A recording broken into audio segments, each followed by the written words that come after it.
Story 1. Cheating wife's affair exposed by lawyer husband, who wins in court, takes revenge and vanishes. Be prepared served as the Boy Scouts' motto. The Scout Code varied, outlining that a Boy Scout should embody traits like reliability, loyalty, helpfulness, friendliness, politeness, kindness, obedience, cheerfulness, thriftiness, bravery, cleanliness, and respectfulness.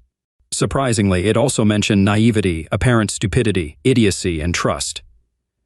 Nick had no alternative explanations. Typically, after checking his wife's iPhone email, he refrained from further exploration, a habit she knew well, thus foregoing extra security measures. Being a Boy Scout, he respected others' privacy. However, with Nick's wife departing in a few weeks, he struggled to recall her hotel's name despite her prior mention, hoping to avoid arguments about his inattentiveness, which had become more frequent. Their impending separation would be their longest since their wedding 5 years ago. Nick contemplated a romantic gesture, like sending flowers to express his affection while she was thousands of miles away in the city of love, Paris. Yet, he knew her affections in Paris would be for Dwayne, her companion on the trip. Upon entering his wife's phone password, their wedding date, Nick found himself perusing one of the non-work-related emails exchanged between Linda and Dwayne over recent weeks. They discussed romantic activities in Paris, including strolls along the Champs-Élysées, moonlit boat rides on the Seine, and passionate nights. Almost as startling as the affair itself was the fact that Linda and Dwayne exchanged messages using their work email accounts. They both should have exercised better judgment. Like Nick, Linda was a lawyer, and Dwayne was a paralegal at her firm. All three had extensive experience in document analysis for major litigation cases, where teams of lawyers and paralegals combed through hundreds of thousands of emails for discovery proceedings. Typically, the narrative revolved around one or two individuals engaging in affairs, prompting lawyers to assess any impact on the case and strategize damage control. The truth was, Nick's lack of attention when Linda mentioned the trip and hotel name stemmed from a sense of something amiss, honed by his legal experience in detecting deception. He couldn't pinpoint it then, but his instinct signaled trouble. 5 years as a lawyer, listening to clients and colleagues had sharpened his perception. Something felt off when Linda first mentioned the trip. The arbitration process ahead promised to be dreadfully dull, leaving no time to enjoy the sights of Paris. She mentioned this casually, without even looking at him, and it felt too dismissive, knowing Paris held a special place in Nick's heart. They often discussed visiting together, since Linda had never been. Nick found her response odd, but he didn't anticipate such a dire situation. The email he was now reading felt like a sharp blow to his heart. Dwayne's message from the previous night suggested removing Nick to spend more time together without worry. Linda replied, stating she felt safe with Nick but admitted to enjoying secret moments with Dwayne. This revelation stung. Nick felt uncertain about his next steps, aside from forwarding all correspondence to himself and printing out the email exchange as evidence, just in case. As an experienced lawyer, his first instinct was to preserve evidence. After securing the emails, Nick began to contemplate his options. He knew he needed to think carefully before taking any action. This analytical approach was what defined him as a lawyer. He was paid for his intellect, not his physical strength. With Linda out for a run and expected back soon, he had limited time to make decisions. Before he could consider his next move, he needed to complete the task of finding a hotel. However, this wasn't for sending flowers. He didn't understand why he needed this information, but he knew it was necessary. Perhaps to be near the Eiffel Tower, close to the International Chamber of Commerce, where Linda and Dwayne would be working on their arbitration case. Once he located a suitable hotel, Nick quickly conducted a search on Virginia divorce law. While he remembered some details from the bar exam, he wanted to double-check. Infidelity was grounds for divorce and could impact issues such as alimony and property division. But there were nuances to consider. One defense was if Linda discovered the infidelity and then resumed carnal relations voluntarily. Nick needed to leave the house quickly, avoiding confrontation for now.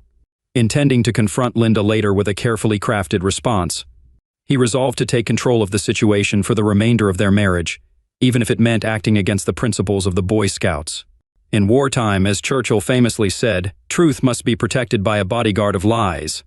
Nick's lies would serve a greater purpose now, especially since none of them were under oath. He headed to the master bedroom, beginning to pack swiftly. Finishing promptly, he placed his suitcases near the front door. He nearly completed gathering vital documents, bank and credit card statements, 401k and IRA statements, car titles, pay stubs, mortgage, and Linda's recent student loan balance. As he emerged from his basement office, he heard her in the kitchen. deciding to appear worn out and disheveled when facing his wife, with her shoulder-length brown hair pulled back into a ponytail. She looked attractive, though he found her repulsive. In his view, love was already dead. "I'll be going to Paris," he announced with a grim smile. Linda's face drained of color, her blue eyes losing their brightness. "What, Paris, Virginia?" Her initial shock faded quickly. "Sven just called," Nick explained. "We're needed for an insurance case and we need to prep a witness. We lost the motion to compel, and the judge is furious, throwing the investigation timeline into chaos. I'll be on the road for a few weeks, though I might drop by occasionally." "Poor thing," Linda replied, with a fitting expression of concern. "Maybe your company is hiring." "I'd rather join you in Paris," Nick countered, noting concern flicker across her face again. But then she grinned. "Send me your resume, maybe you have the right experience for us to consider." It was a jest. Linda's law firm ranked higher than Nick's. Perhaps with some guilt, she moved as if to hug him, but Nick retreated to his office before she could close the gap. Visions of striking her resurfaced, and he wasn't sure he could keep them at bay. Heading back upstairs, Linda inquired about his dinner preference. "I won't be able to stay. I'll grab something on my way out. Sven urgently needs me to hit the road," he said, bustling around the kitchen. Linda followed him to the door, a hint of concern in her expression as he grabbed his suitcases and headed out. She leaned in for a goodbye kiss. "Apologies. I think I may have caught a cold this morning. My throat feels sore. It could be allergies, but I don't want you to catch anything." Linda trailed him to the car as he loaded it. "When can I expect you back?" "Probably not until Friday. We're heading to Roanoke after Paris, then the following week we're off to Baltimore." Perhaps growing more paranoid, he thought he could discern the gears turning in her mind as he watched her avert her gaze, as though contemplating how his absence might present unexpected opportunities for her. Waving goodbye, he reversed out of the driveway. He hoped she would simply assume that he was preoccupied with work and irritated by the Saturday call. His acting skills were already stretched thin, but he suspected she was already plotting to invite Dwayne over. Nick drove until he reached a nearby shopping center with a coffee shop. Like many lawyers, he found clarity in putting thoughts to paper. As he finished his coffee, he began jotting down a list of tasks. Pausing for a moment, he realized he had never entertained the idea of reconciliation. That wasn't even on the table. Only retribution was. The question was, to what extent? The ringing of his phone interrupted him. Not recognizing the number, he answered impatiently. "Yes?" he said. "Mr. Buford, I'm Sam Granger. Though we haven't met, I'll be direct. I found your number online. I specialize in buying old houses and replacing them with mansions. I understand it's controversial, but people tend to soften when presented with a check." Granger spoke rapidly, leaving Nick little time to react, except to note that the house wasn't old, it was cozy. "I'd like to purchase your house to demolish it," Granger continued. "While I'd suggest a shopping center, construction timelines, especially with county permits, are unpredictable. I make my profit by closing deals fast, and I believe I can offer you a very favorable price if you and your wife are interested in selling." Nick struggled to suppress a grin, reminiscent of the Grinch's, as Linda had picked out their home shortly before their wedding. Although an aged ranch, it boasted a charming yard bordering a wooded area with a babbling creek. Despite its proximity to major highways, it offered seclusion and tranquility. What truly sold her was the treehouse in the yard opposite the master bedroom window, envisioning it as an ideal space for children. Meanwhile, Nick was drawn to its affordability and the fact that it was only a 20-minute drive from the main subway parking lot, coupled with a 30-minute train ride to work, making the move to the area highly convenient. "Mr. Granger, I'll be absent for the next few days, so access to the property may not be guaranteed. Call me Sam. I don't require an interior inspection. As mentioned, it's a wreck, and I've already surveyed the exterior. Can we meet Sunday morning?" "Certainly. I'll likely finalize the deal using my wife's power of attorney due to her busy work schedule." "No problem. I'll provide you with the necessary paperwork." Nick made a note of the address and started to envision the plan taking shape. Did Linda feel secure with her Boy Scout?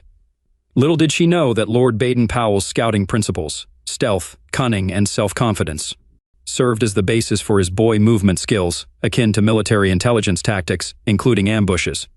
She won't anticipate what unfolds until it's too late. But first, reconnaissance. To start, he set his empty coffee cup on the table and headed to the car for privacy. Dialing a number, he asked, "Frank?" when the call was picked up. Frank Berry worked as a private detective. During his 5 years in corporate legal work, Nick also made it a priority to do pro bono work to assist disadvantaged individuals with their legal issues. This aligned with his beliefs about leading a meaningful life, and provided him with courtroom experience that his regular job typically didn't offer. One of his law school peers suggested that Frank assist with a contentious divorce case involving a stepfather accused of carnally abusing his stepdaughter. Frank's evidence led to the man's release when the police's lackluster response failed, expediting the divorce process. As Nick briefed Frank on what he had uncovered, he queried, "You think your wife will bring him to our bed tonight? Is she truly that arrogant?" "She's become incredibly arrogant. A standout in her law school class, she believes she's infallible. I'll handle it myself. I owe you for your help. The Rivera divorce case brought me significant positive attention." "My phone hasn't stopped ringing, thanks Frank," Nick added. "Oh, and there's a treehouse in the backyard that you might find useful.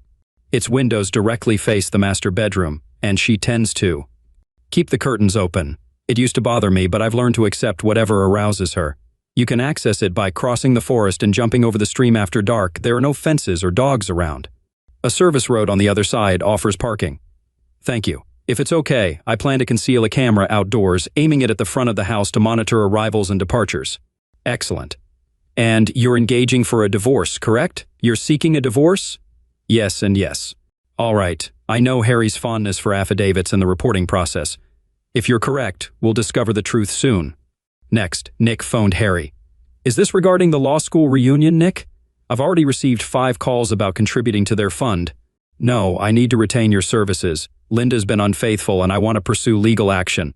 After briefing him, Harry replied, "Come by tomorrow. Although it's Sunday, I still need to handle some paperwork at the office. We might as well proceed." "It seems you've acknowledged that infidelity cannot be tolerated. Frank has already gathered compelling evidence of the affair.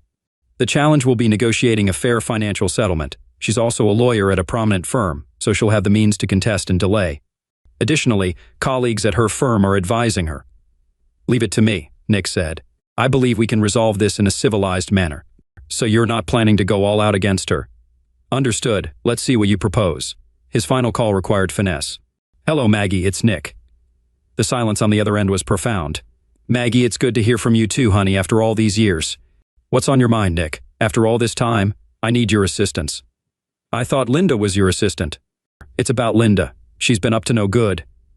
"What a shock. I find it hard to believe foolish. Have you noticed that all of this is encapsulated in quotation marks? I can't offer you emotional or carnal support lately. I'm seeing someone else now, and I'm sure he's content. Look, I truly apologize. I regret that our indiscretions tainted our friendship. I also regret allowing Linda to push you out of my life when there was a chance for us to reconcile. But now I need your supportive assistance." "What do you need, Nick?" he informed her. There was a pause on the line, followed by laughter. "I'm in," she said once she had composed herself, though he could still sense the grin in her voice. "You always knew how to make me laugh." "Thank you, Maggie. Once things settle down, you'll have to introduce me to Mr. Lucky so I can commend him on his excellent choice and invite you both to dinner."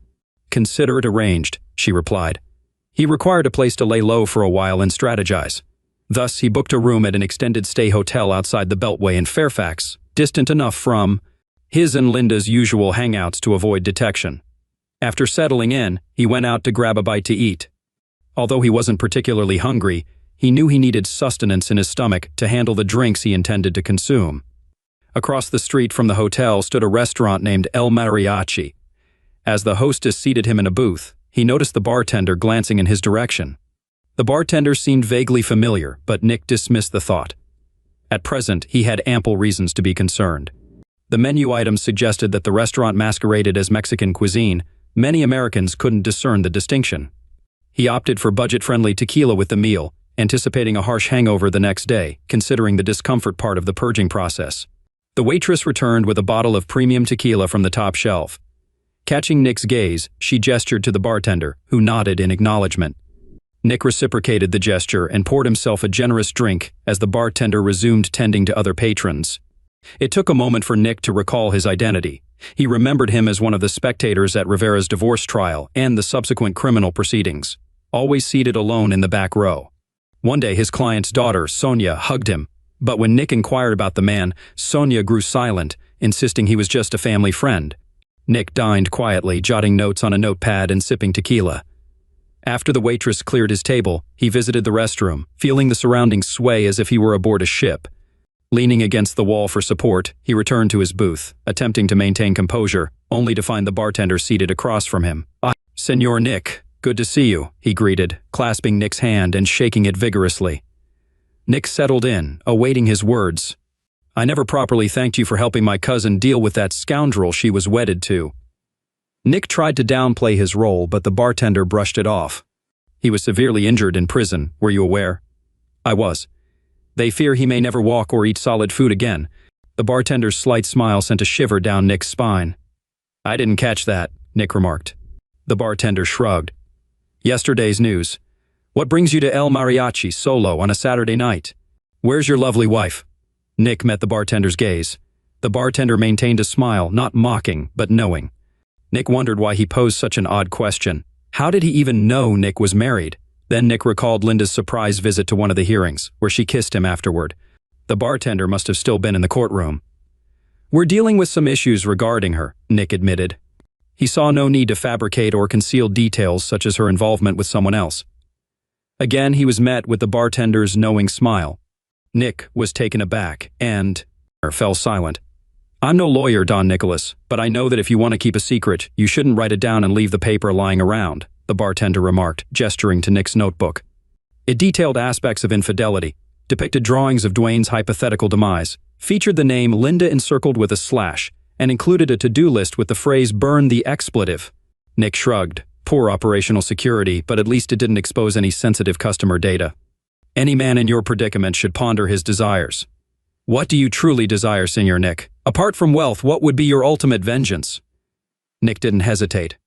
"I want to punch her nose so hard it shatters, and I want to strike her face until both her eyes blacken. She has a stunning face and expressive eyes. I want to obliterate them." The bartender's grin widened, followed by a chuckle and a shake of his head. "My friend, your thinking isn't rational. Those who seek revenge so viciously often end up behind bars. You wouldn't want that. Unless, of course, it happens while you're visiting your clients, right?" He paused, casting a sly glance at Nick, who nodded. "But perhaps I can assist you with something. You aided my cousin with her predicament. She could have sought my help, but for various reasons, she declined. Yet, you stepped in and handled it." Nick attempted to interject. Yes, he enlisted Frank to gather evidence, but he left the police to do the legwork. Nick also enlisted a partner from his firm, a former assistant United States attorney, to diplomatically liaise with the prosecutor to ensure proper handling of the criminal case. Nick accompanied his client to ensure she received due respect from the prosecutor. The divorce itself was standard procedure following her husband's conviction. The bartender waved off his objections. "You must recognize that aiding everyday people like my cousin is commendable. On behalf of my family, I am indebted to you. I always repay my debts. I believe you could use some assistance." Nick studied him intently. "I'm afraid I don't recall your name." The bartender's smile morphed into a shark-like grin. "Some folks call me El Diablo, devil," he nodded. "That's what those who dislike me call me. To my friends, I'm Jose Garcia." Now it was Nick's moment to grin. "What must I do to earn a favor from the devil? Trade my soul?" El Diablo's grin faded. Nick's expression turned serious. "Let's be real. You're a lawyer. You don't have a soul." His grin returned, signaling a jest. "Consider it professional courtesy, Senor Nick. Now, just provide me with your address, your wife's name, and her daily routine. What's your plan?" "I have a few ideas, but ever heard the saying, ignorance is bliss? I think you need to remain blissfully unaware and keep track of your whereabouts over the coming months. Get yourself a disposable phone so we can stay connected. Leave the number here at the bar, and after that, steer clear of this place. It's for the best." Nick briefed El Diablo on hiring a private investigator, his intention to stay put until Linda jetted off to France, and her travel schedule. El Diablo recognized the hotel in Paris but kept its source under wraps. "Just one query, Senor Nick. Is there any hope for reconciliation? Forgiveness? Mercy? I don't want to hear I've had a change of heart later on." El Diablo met his gaze squarely. The grin vanished. His demeanor turned grave. Nick held his gaze, took a deep breath, and paused to rein in his emotions. The path ahead was clear. He was a man of simple values, prioritizing trust and loyalty above all else. They had left his marriage. Linda had flicked a switch in his mind, swapping love for loathing. With time and reflection, he knew he'd eventually become indifferent, but that time hadn't arrived yet. "No one." El Diablo eased. "All right, don't stress about a thing." The waitress delivered the bill. El Diablo waved her off but permitted Nick to tip generously. He also allowed Nick to take a bottle of tequila but cautioned him to pace himself. A clear mind was essential for the upcoming battle. Somehow, Nick woke up on Sunday morning at a reasonable hour, with minimal hangover. He reached Harry's law office at 10 a.m. and found Frank already present. "Apologies, Nick," Frank said. "She definitely had relations with that guy in your bed. He was there 2 hours after you called me and was still present when I departed this morning. We received high-quality footage. I've made you a copy, but you might not want to view it," Harry interjected. "You probably shouldn't." "Don't worry," Nick replied, accepting the DVD from Frank. "Give me the summary." Frank continued. "I climbed into that treehouse just like you instructed, and they were all over each other. I captured clear shots of their faces and, frankly, their entire bodies. It was evident they were engaging in relations. Nonetheless, it seems to be merely physical. They hardly conversed. I'm uncertain if this alters your plans." "No." "For how long?" Nick inquired. "They both had remarkable stamina. Thank you. This only makes me feel worse." "Apologies anyway. I'm personally acquainted with Linda from your party last year, so I can identify her. We ran a check on this guy's license plates. They belong to Dwayne Martin. We know he's colluding with her. The duration of their involvement remains unclear, but it appears to be compelling evidence. Oh, and we've installed a camera in a nearby tree overlooking the driveway and garage, allowing us to monitor their comings and goings. I'll send you a remote link to the live stream on our secure server. I've discussed this with Harry and will draft a report and supporting affidavit for him to file. Once again, my apologies, dude."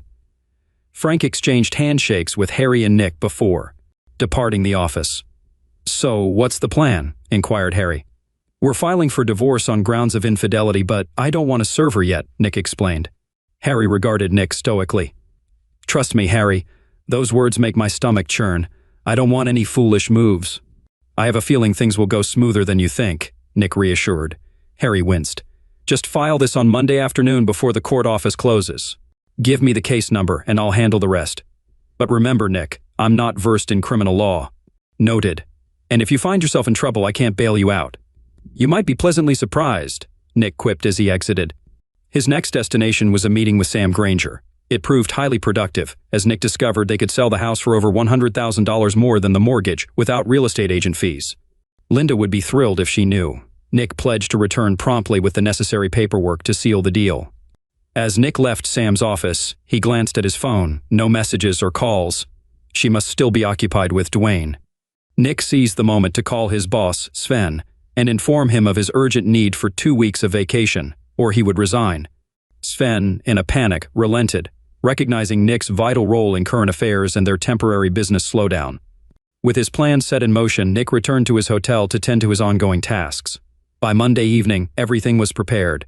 Linda had left voicemails on Sunday and Monday evenings, to which he chose not to respond, reserving his energy for Tuesday morning. Frank's camera, positioned outside the house, had provided Nick with insights. Dwayne had spent Monday night there, and based on his prior stay from Sunday evening to Monday morning, he would likely depart around 8 a.m. for work, just before Linda left around 8:30 a.m. At 7 sharp, Nick strolled through the front door and exclaimed, "Darling, I'm home!" A sudden noise from upstairs caught his attention, and shortly after, Linda descended the stairs in her robe, appearing disheveled and startled. "Honey, what a surprise," she said, attempting to feign cheerfulness but struggling to conceal her unease, on the brink of panic. "I thought you wouldn't be here until Friday. You didn't answer my calls." "Apologies," Nick replied cheerfully. "You know how it goes." He pretended not to notice the 2 glasses of wine left in the living room as he made his way to the dining room. Linda lingered in the doorway, pondering her next move and how to prevent him from ascending the stairs, where Dwayne was likely hiding. A knock at the door startled her. "Could you get that, honey?" Nick requested, meanwhile busying himself arranging papers on the dining room table, feigning obliviousness. As Linda squared her shoulders and went to answer the door, possibly anticipating the arrival of a bailiff with divorce papers to her surprise, it was Maggie who entered, unannounced, simply greeting them. Linda observed with intrigue as Maggie took a seat at the dining table and opened her suitcase. "Apologies, honey," Nick began, "but I'm uncertain when my next on-air appearance will be, and you know I can't imagine you embarking on a foreign trip without updating your powers of attorney. You know, just as a precaution in case any financial or medical emergencies arise. Oh, and I had a couple of moments over the weekend and received a tip about refinancing my mortgage at a fantastic rate. Since we'll both be traveling, I thought now would be the opportune time to handle it. I apologize for the urgency," he added, attempting to convey his remorse. "Who's this?" Linda inquired, gesturing toward Maggie once the pulsing in her temples had subsided. This is Maggie, Nick clarified. Linda visibly relaxed. Maggie is a notary, Nick elaborated. You're my Boy Scout, always prepared, she remarked with a grin as she took a seat, though her eyes remained cautious. It's just my nature, honey, he said, handing Linda a pen and arranging the papers in front of her. The flags with arrows indicate where to sign.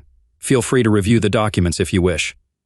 I trust you, Linda replied with a broad smile, promptly signing all the papers before her. Nick silently prayed that she would comply, as his fate depended on it. But as they say, fortune favors the bold. As Linda signed each document, Nick passed them to Maggie, who notarized them. Mrs. Buford, do you have a photo ID? Maggie inquired. Linda rose from the table to retrieve her purse. A brief exchange of glances occurred between Maggie and Nick, both struggling to suppress laughter. Linda placed her driver's license on the table. Maggie snapped a photo with her phone and recorded the details in her notary journal. Linda offered coffee, but both Nick and Maggie politely declined. As Maggie finalized the certification of the documents in her ledger and Nick organized everything into separate folders, Linda's gaze remained expectant, anticipating Nick's next move, strategizing her next steps. Maggie departed, tidying up her belongings and offering Nick a smile when Linda's attention was elsewhere. Seizing the moment, Nick informed Linda that he had a conference call to conduct and retreated to his basement office to do so. Linda visibly relaxed, knowing she now had time to discreetly escort Dwayne out and erase any trace of him before Nick resurfaced from his sanctuary. Nick descended to the basement, allowing Linda to maintain the illusion that she was still deceiving him. Pretending not to hear the heavy footsteps retreating up the stairs as Dwayne made his escape, or the garage door opening for Dwayne's departure, Nick continued with his charade. However, upon hearing the shower running in the master bathroom, Nick swiftly gathered his belongings, exited through the basement door, and drove off in silence, leaving his unsuspecting wife behind. 2 hours later, after a hearty breakfast at the diner, Nick found himself in Harry's office. Harry appeared taken aback. So, you're saying you had your wife sign Form CC-12106, confirming the divorce filing and relinquishing future service of process and notice of any proceedings? That's correct. The properly certified form is right here. And you're also telling me that you coerced your wife, a seasoned lawyer, into signing a property settlement agreement, transferring all proceeds from the sale of your home and its contents, along with cars and any jewelry she owns, granting you full control over her personal belongings and allowing both of you to retain your respective retirement accounts with no alimony from you to her despite her higher income? Indeed. She always displayed a very generous demeanor. Harry scrutinized Nick and redirected his focus to the papers on his desk.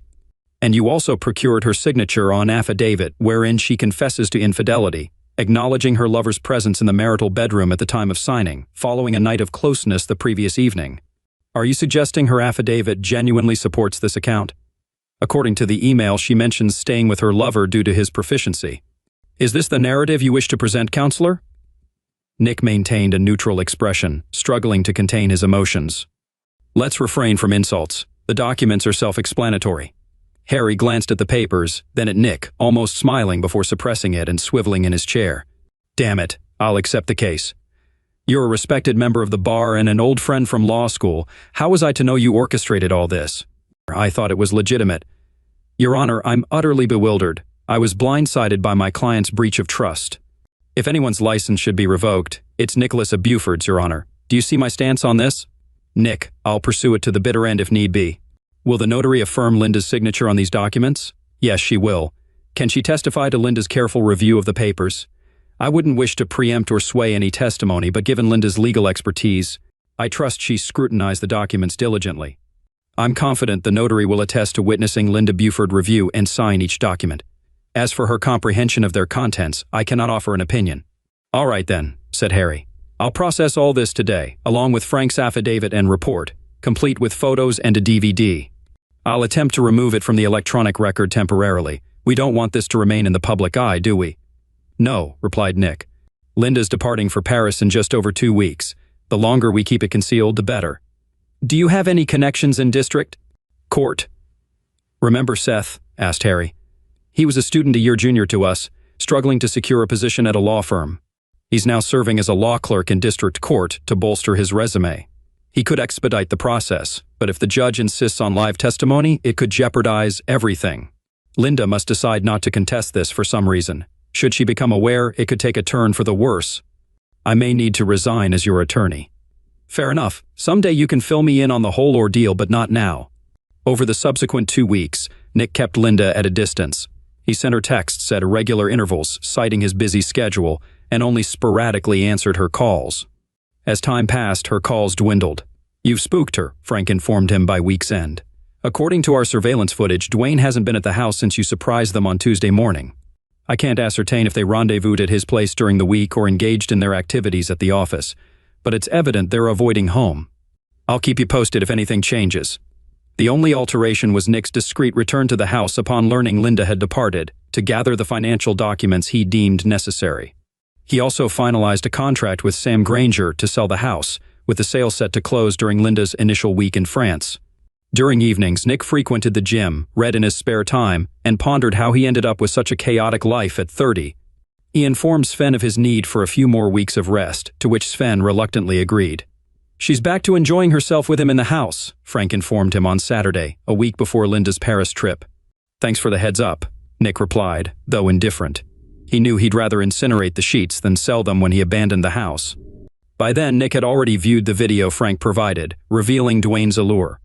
Dwayne, a few years younger, was a gym regular, known for pre-weight training mirror rituals.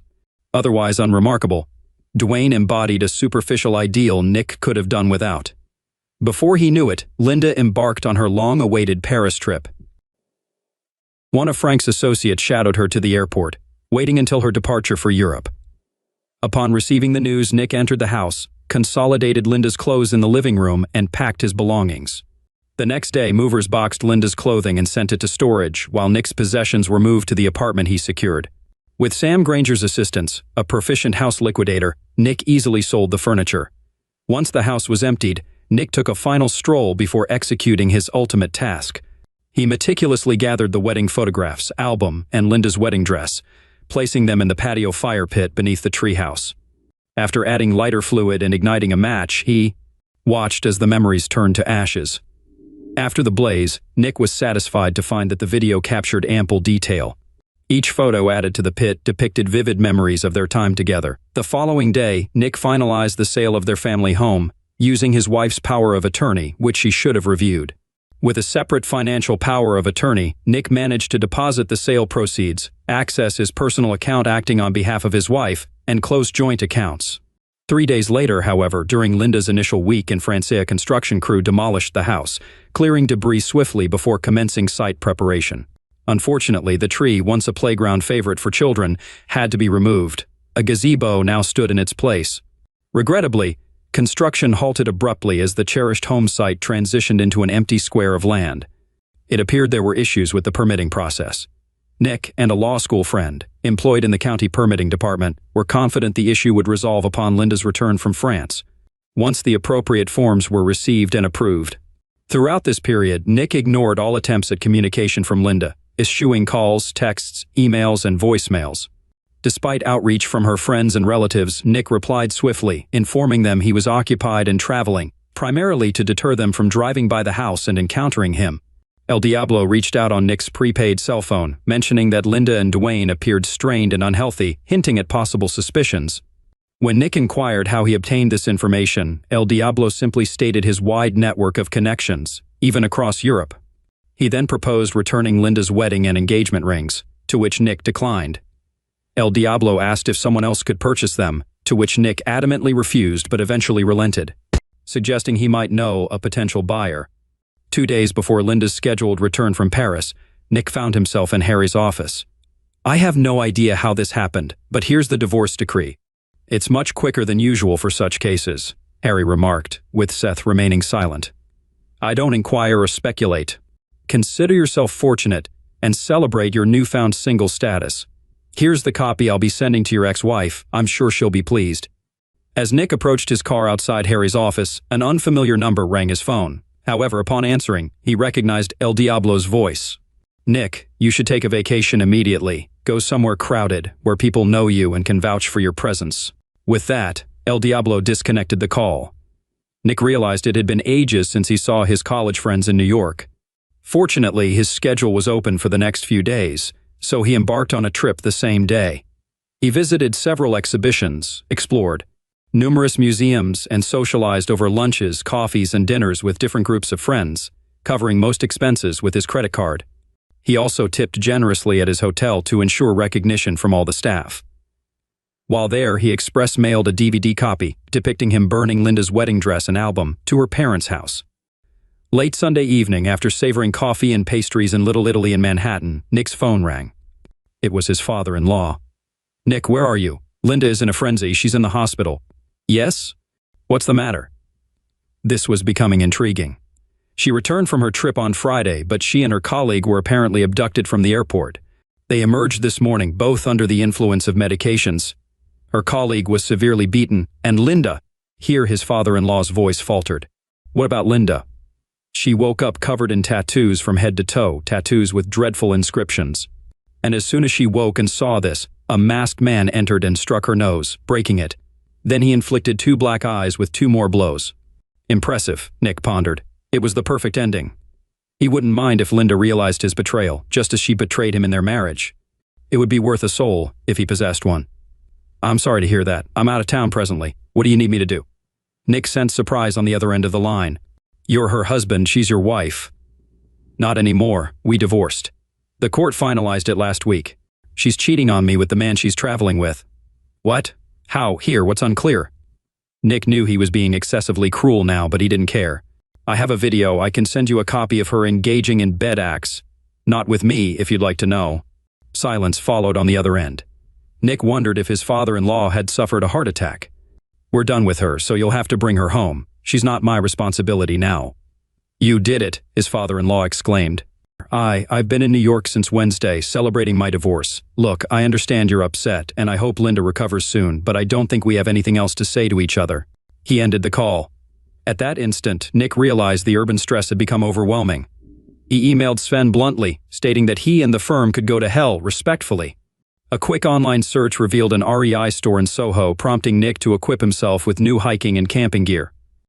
Since Linda never enjoyed hiking, this was an opportunity for Nick to reconnect with his intelligence background. The hotel kindly stored his luggage for a reasonable fee, allowing him to venture into the Adirondack Mountains to immerse himself in nature until things settled down. Fortunately, he had his passport in case he decided to visit Canada. As it turned out, he did. For the next 8 weeks, Nick mostly ignored his phone.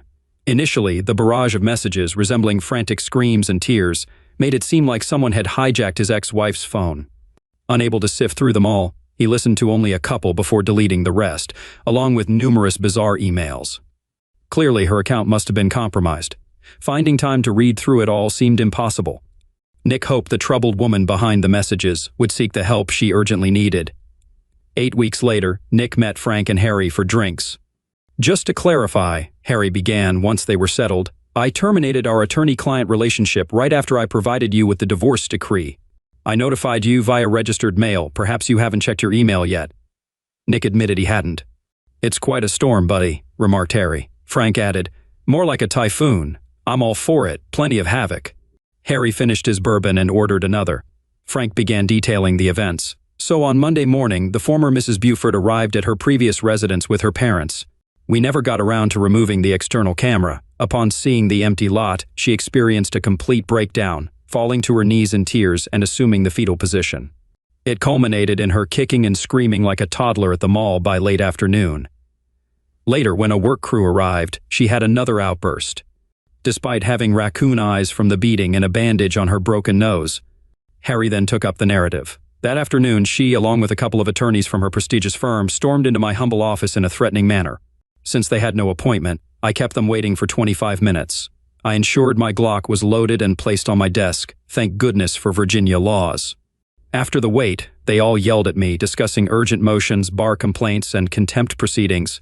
I must confess, it was hard not to notice the tattoos all over her face, vividly inked in red and blue for visibility.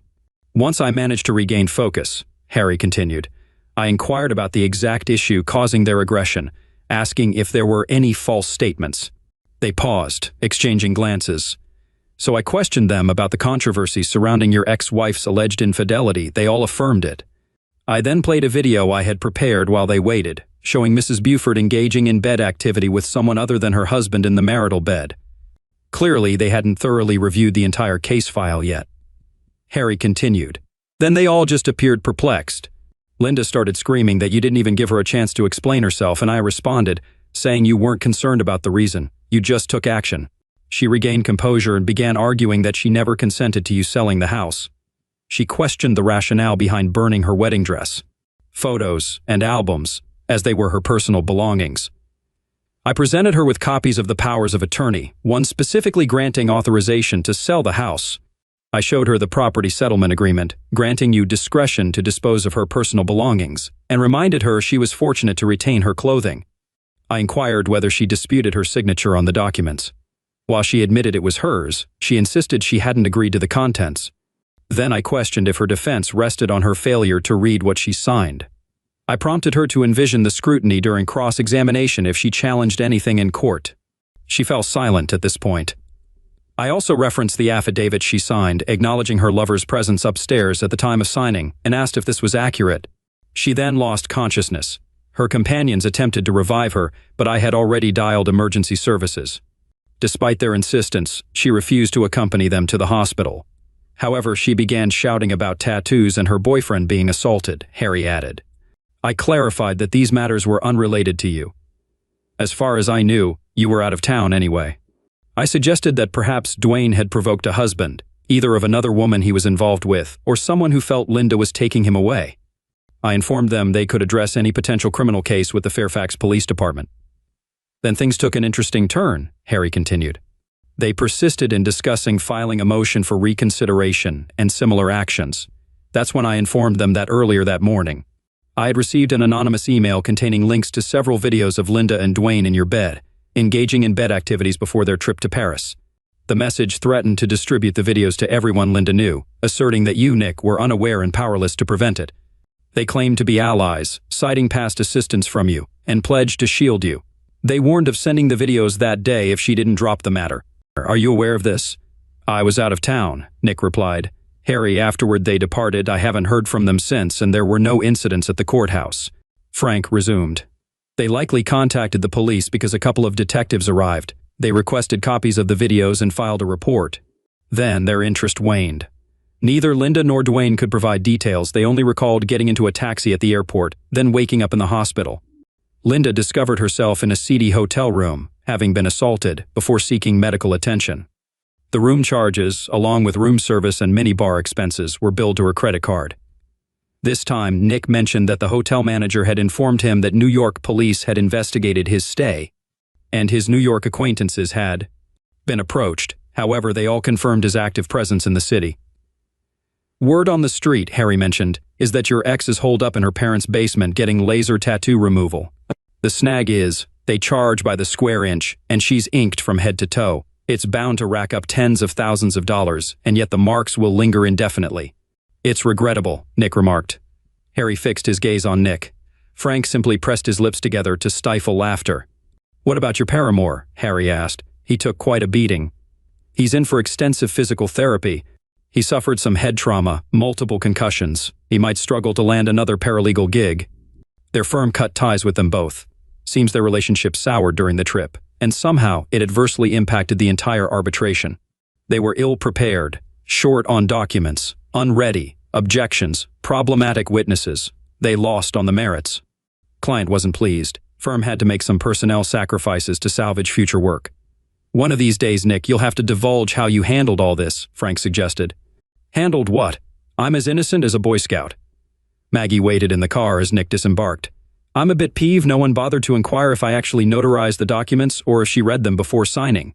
I was prepared to testify that I witnessed her scrutinizing each one, but I couldn't gauge how much time she spent on it. Let's hash this out over dinner. I owe you and your boyfriend for aiding me in regaining my freedom. Maggie turned to him, peering over her sunglasses as Nick backed out of the parking spot. There's no guy, you dummy. Nick braked suddenly, meeting her gaze. Seriously? Absolutely. Now zip it and drive me home so you can commence the rather lengthy and grueling process of making amends. Sure thing, Nick grinned. But first, I need to swing by the post office. For what? Sending a card to an old friend, Nick replied, retrieving it from the glove compartment. It bore the Boy Scouts emblem. I'll ask her, does she feel safe now? Safe. Story 2. A few weeks back, I saw someone come into my house on the new doorbell camera, but I never saw them leave. The next day, the footage disappeared. So, playing detective and starting to investigate, my soon-to-be ex-wife, STBXW, realized I was onto her. She thought I had found evidence, probably from the recently installed doorbell camera she deleted. I was setting up in-home cameras and VRs at the time. However, she ended up confessing to an ongoing affair lasting about a year, during most of the time I spent helping my elderly parent. She admitted I deserved better and suggested a fair divorce, selling the house and splitting the proceeds. She might even pay alimony for a while. We'll share most of the debt, and the house sale should cover it, leaving a bit to start over. It's disheartening and unfair. I admit I felt anger and wanted revenge, but there aren't many people to expose her to who would care. No one on the other person's side to expose to. He's single, divorced, and surprisingly more informed about my marriage than I was. Their relationship isn't close, and it's likely not her first time. Despite the urge for revenge, I let it go without seeking more pain. This situation comes at a crucial time as I deal with elder care issues, and I don't have the energy or desire to fight for anything. She offered to fix things, but we both know there's too much pain and wrong between us, and I'm still broken from being cheated on over 25 years ago. Some scars never heal. I've recently questioned if my entire relationship was a rebound, but I'm a committed person, and once I commit, I'm all in. Maybe I did it too soon. Now I can't see trusting anyone again. So there's no confrontation, revenge, or exposure, just two lives torn apart. Now I have to rebuild myself without my pride and ego. It's another failure in a long list of them. Life as I knew it is over, and I'm just going through the motions to handle things. I don't want to go home, but I have to pack and prepare the house for sale. Then I need to find an apartment, and I don't even know where I want to live. It's all just lousy. I wasted more than half my life on someone. The only blessing is not having kids since, once the divorce is final, I won't have to be in contact with her. Though that will take time. Every time I hear her voice, the pain resurfaces. My version of pain shopping is looking back at our pictures and the otherwise good times we had. I can't figure out why I'm so stuck in the past, mourning something I thought I was ready to move on from. I lie awake, thinking about everything I did wrong, believing I was never good enough for anyone, and wondering why I deserve to be treated poorly. I reflect on how crappy my life is and why I always seem to end up on the losing side. Now, I'm old, broken, and feel like I don't deserve this crappy life. No hopes, no dreams, just alone in my thoughts. More thoughts from later last night. She hasn't even called or texted me since I left. I did tell her not to, and I meant it. She probably knew I did. But not a single, sorry, not a, are you okay? Is she just sitting at home watching a show like it's any other Tuesday? Or maybe not. During the Christmas before last, we discussed how we ended up in a dead bedroom. I mentioned that about 15 years ago, we went through many premature births from IVF, and the experience scared me away from closeness for a long time. I was terrified of accidentally getting her pregnant and losing the baby. It led both of us to seek mental health help, and we barely pulled out of deep depressions with help and luck. Now things have worsened after her confession of a year-long affair. I said something very hurtful about her deserving to lose our kids. I might send her an apology text for that statement. Could saying my fears from over a year ago have triggered her to cheat on me? I only shared that with my therapist at the time, and we decided it wasn't the right time to discuss it with her. Maybe she blames me for our years of a dead bedroom. Maybe it's all my fault. Oh God, what have I done? After thinking it over, against my better judgment, I called. I knew she probably wouldn't pick up, so I left a voicemail apologizing for what I said. I admitted it was hurtful and not true. I acknowledged that it's over and suggested we handle it like adults in our 50s, not like the 20-somethings we were when we met. I expressed hope that she finds what she needs and left it at that. My wife called me last night. She appreciated my apology and knew the things I had said were to try to hurt her. We didn't discuss much, except for her apologizing again and blah blah blah. I did tell her I would be coming home this weekend and that I needed her not to be there. It was mostly civil, but I made it clear that I don't care where she goes. I suggested she stay with her boyfriend since that's who she wanted anyway. She denied it, insisting she wants me back and that we can work it out. She asked for one chance, promising to do anything to make it up. I'll admit I wanted nothing more than to go back in time to any time other than the last year, that I would even go to the worst times in our lives instead of now. But I stood firm this time and told her I don't see any way we can be together now. It's been a year, and I can't imagine feeling the same for her. I only asked one question: how many times? She stayed quiet for a long time, but I refused to say anything. She asked if I really wanted to know, not wanting to hurt me more. I said I need to know. That's when she hurt me even more, revealing it was only a few times in the beginning. After about a month, it was almost every day when I was away, and some weekends when she claimed to be at the gym for about 6 months. In the last few months, it was about once or twice a week while I was away. It made me sick. I muted the call to let out some of that pain. So she was close to him more times in a year than we have been in the past 10, 15 years, hundreds of times, maybe even more than the beginning of our relationship. I wanted to ask more questions, but I was too hurt and ashamed. I wanted to know if he was better, bigger, and what they did, but I couldn't take any more. I just said she should go to him this weekend so I can be alone at home and gather more of my important things. I don't even have a permanent place to take them. I've been awake, got a bottle of good scotch, and now I have to work and take care of my parent while hungover. As I thought we had agreed, I'm back at the house to gather some things. Thank goodness she's nowhere in sight. I'm gathering some documents I forgot when I left last weekend, packing clothes and other things. It's going faster than I thought. I'm determined to keep moving before I get too down. In the basement, packing up a few things is tough, but I want to keep moving. Faintly over the tunes, I hear water running in the pipes. It goes on for a while before I notice. I walk upstairs and hear the shower going. I'm stunned. I make coffee and decide it's better to go out to my car. I sit in the driveway, considering driving away, but I just sit there stunned. I start writing a nasty text but decide against it, opting to wait for her to leave again. My new neighbor introduces himself as I stand outside having a smoke. I don't tell him anything but try to be cordial. As we part ways, the garage door opens, and she's behind her car, asking to speak to me. I stand through introductions from the neighbor and my wife. We go inside, and I'm still dumbstruck. I ask why she's here. She explains she can't check into the place she's staying until later today and was at the gym.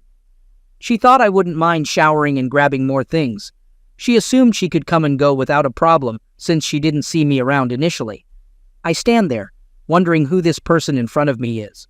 Luckily, after a brief and awkward apology on her part and a suggestion for more counseling, I look her in the eye and say no. I tell her to leave. I have things to do, and she agreed to stay away. I say this is what she caused and go back to the basement.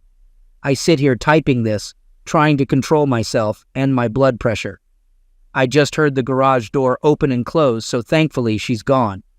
Now I'm a bit of a mess, wanting to get back to packing, but my bourbon collection is staring me in the face. I already had one good belt earlier. I know if I have another this early, today will be even more of a bust. So, here it goes.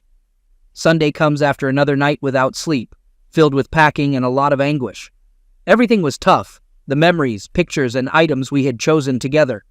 Our wedding album and other things just stirred up more emotions I tried to control. Despite the difficulty, I persevered and focused on the things that mattered most to me. Unfortunately, one item brought me the most pain: the sealed urn containing our children's ashes. We had planned to combine our ashes and have a relative scatter them in the ocean near our favorite beach when one or both of us passed. Well, that plan is off now, but here's the thing. I don't know if it's wrong that I want to keep it with me. I know I have to discuss this with her eventually, but I'm unsure how that conversation will go. I don't know if we can have it opened and split the remains. It feels wrong, like neither of us is getting them. I'll ask my attorney about it when I retain one, I guess. I didn't mention it to her since my confidence in her was below zero at that point. Sunday evening, I'm nearly packed with things I'm taking with me for now. I wanted to have enough so that if I couldn't tolerate coming back for a few weeks at least, along with a few more important keepsakes, documents, etc. I knew she was supposed to return after 9, as we discussed, and I didn't really want to be there. I resisted the urge to dismantle all the electronics, reset the router, etc., out of spite. So I felt like the bigger person for once, with the help of some supportive calls from a friend and some DMs. Anyway, it's about 7, and I'm loading the last bits into my car. Well, no shocker here, but yep, she shows up. She comes in looking a bit shaken, but not nearly as bad as I felt. She starts off saying it looked like I was ready to leave again. If I really had to go so early, could I at least talk to her? I was already frustrated that she was even there and wanted to be stronger than I knew I was. I said I didn't want to be too late, and I had to get back in time for the weekend help with my parent to be relieved. That I only had a few minutes, but if there is something important, she can tell me, and if needed, I could call her while driving. She then says she understood, but that she really needed me to know what was going on with her this weekend, and she wished we could talk without me being angry. She said she spent the weekend alone. Not sure I believe this, but considering all that had happened and what she's done to us, that she knew I couldn't forgive what she's done, but that she does and will always love me and be in love with me forever. That she knows I don't believe this now, but that she was so angry with herself for hurting me so bad and destroying the only man who ever loved her unconditionally and was always there for her. I was doing my best to just not shout, sob, hug her, or anything and just give her the stoic look of indifference. I'll admit I failed. My eyes watered up, but I struggled to not let the tears fall. Yeah, I failed at that too, but didn't really speak. I figured I'd just listen and hope to still just leave after she said what she had to. I listened to her say many things and justifications, reasons why she thought she did this for so long, why she didn't stop herself, why even when she thought I knew, she thought I just didn't or wouldn't care, how she had thought I must have been cheating for so many years, how I never seemed to want her, how we had been just roommates, how she still knew I was the only man she wanted to spend the rest of her life with, how she wanted to come to me so many times and confess, but that she knew I would never be able to accept it and her back if she told me what she did. At every turn, she repeatedly admitted it was entirely her fault and not mine. She mentioned her intention to seek counseling to understand why she engaged in such behavior for an extended period.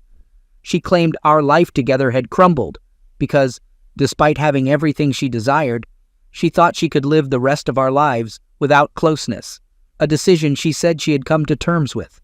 She even stated that I could be with other people if I desired, and it all seemed like typical behavior of someone who cheated.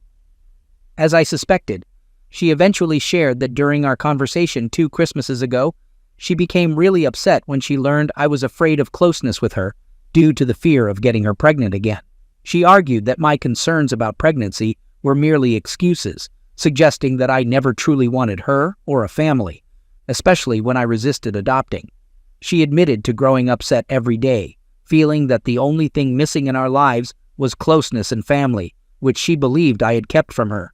She expressed anger, believing that I had always blamed her for our child losses and lied every time I claimed otherwise.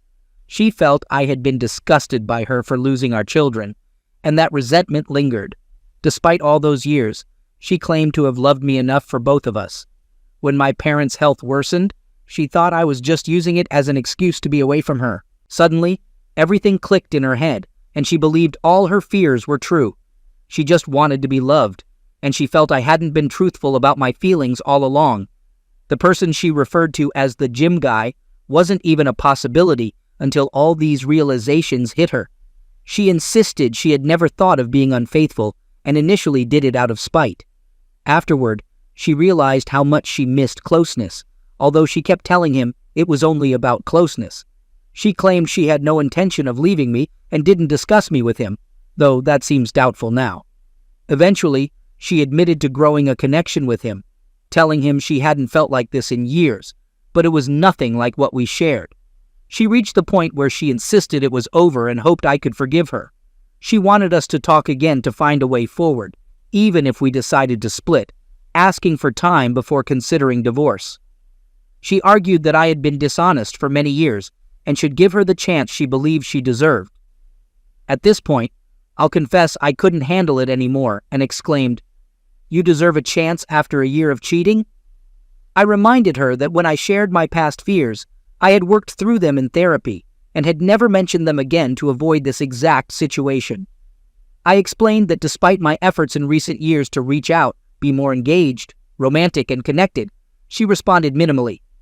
I revealed that opening up my deepest secret with her was intended to bring us closer, but instead, she used it against me to cheat and devastate my life. I admitted I felt so shattered that I considered ending things almost daily. While she admitted having similar thoughts, she claimed she couldn't do that to me. In frustration, I screamed at her, "But you can do this to me? For a year?" After calming down, I asserted that I could never be open and vulnerable to her or anyone else again. Knowing how she weaponized my fears, weaknesses, and honesty against me had forever changed me. Although I had feared this was the catalyst after reflecting on everything last week about how and when it happened, according to her, I still wasn't sure I believed her claim that she hadn't done this before. I was already running about 45 minutes late from my planned departure time. I knew I had to speed up on the highway, and my mind wasn't in the right place. After leaving, I mentioned that I would ponder what she said, and if I had more to discuss, I'd call her while on the road. However, during the drive, all I could do was blast loud music and cry in intense pain, realizing my thoughts about causing this were confirmed. It was an even more agonizing ride than the first one after D-Day. In the end, I didn't call her. Now, in the sobering light of day, I question not only how I caused this, but also if there's even a slight chance she's seen my posts and is using them against me.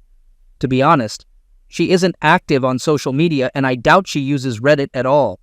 It was never on her phone, tablet, or in her App Store download history. I also reflect on how foolish I was to let my guard down with anyone, thinking there are things you should never share. If I had kept everything closed up, I wouldn't be in this situation.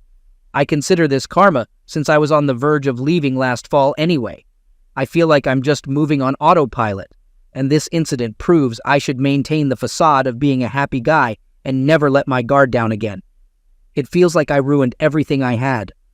I'm still consulting with my attorney and trying to stay on the path, as I don't know how I can come back to her after this. The truth is, she has reopened the wounds in my heart and torn away everything I was holding on to keep going. Sent via her work email. Me informed X that I had hired someone to represent me in legal matters and requested information on who to connect them with. I advised X to seek counsel for the consequences of their actions. X expressed a desire to discuss the situation further and apologized, acknowledging that they couldn't imagine how I must feel. X recognized that they didn't deserve a chance for a conversation before any decisions were made, but suggested that time might help things calm down. X expressed understanding that my opinion of them was likely better than they deserved and proposed discussing counseling and personal matters through text or a call outside of work email. I responded, letting X know that I would be occupied with work and P's move, but would use their personal email for further communication on this matter. X thanked me and asked me to consider their words. They expressed concern for my well-being, acknowledging the loneliness I might be experiencing, and inquired about P's well-being during the move.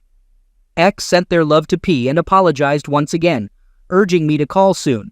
I just realized that P, my parent, is losing everything they own, their home of 50-plus years and memories since they're moving into a facility.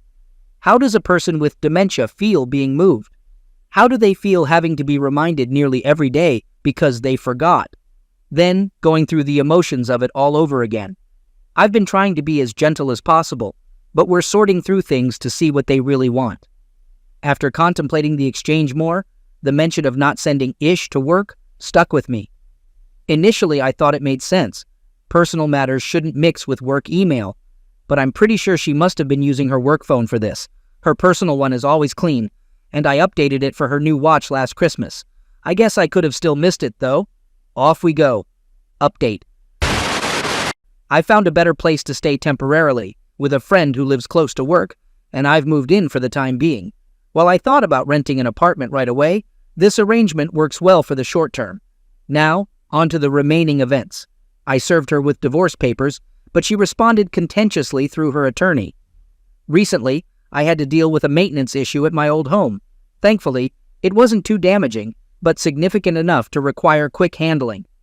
When I arrived to deal with it, fortunately, I thought, she wasn't around. I met with the contractor, handled the issue, and aimed to be out before she returned. It took several hours, but I managed to move things around and fix the problem. Of course, my luck couldn't be that good. Later that day, I received a call from a doctor saying she had been admitted to the hospital. I'm still her emergency contact and husband, so it wasn't a real surprise.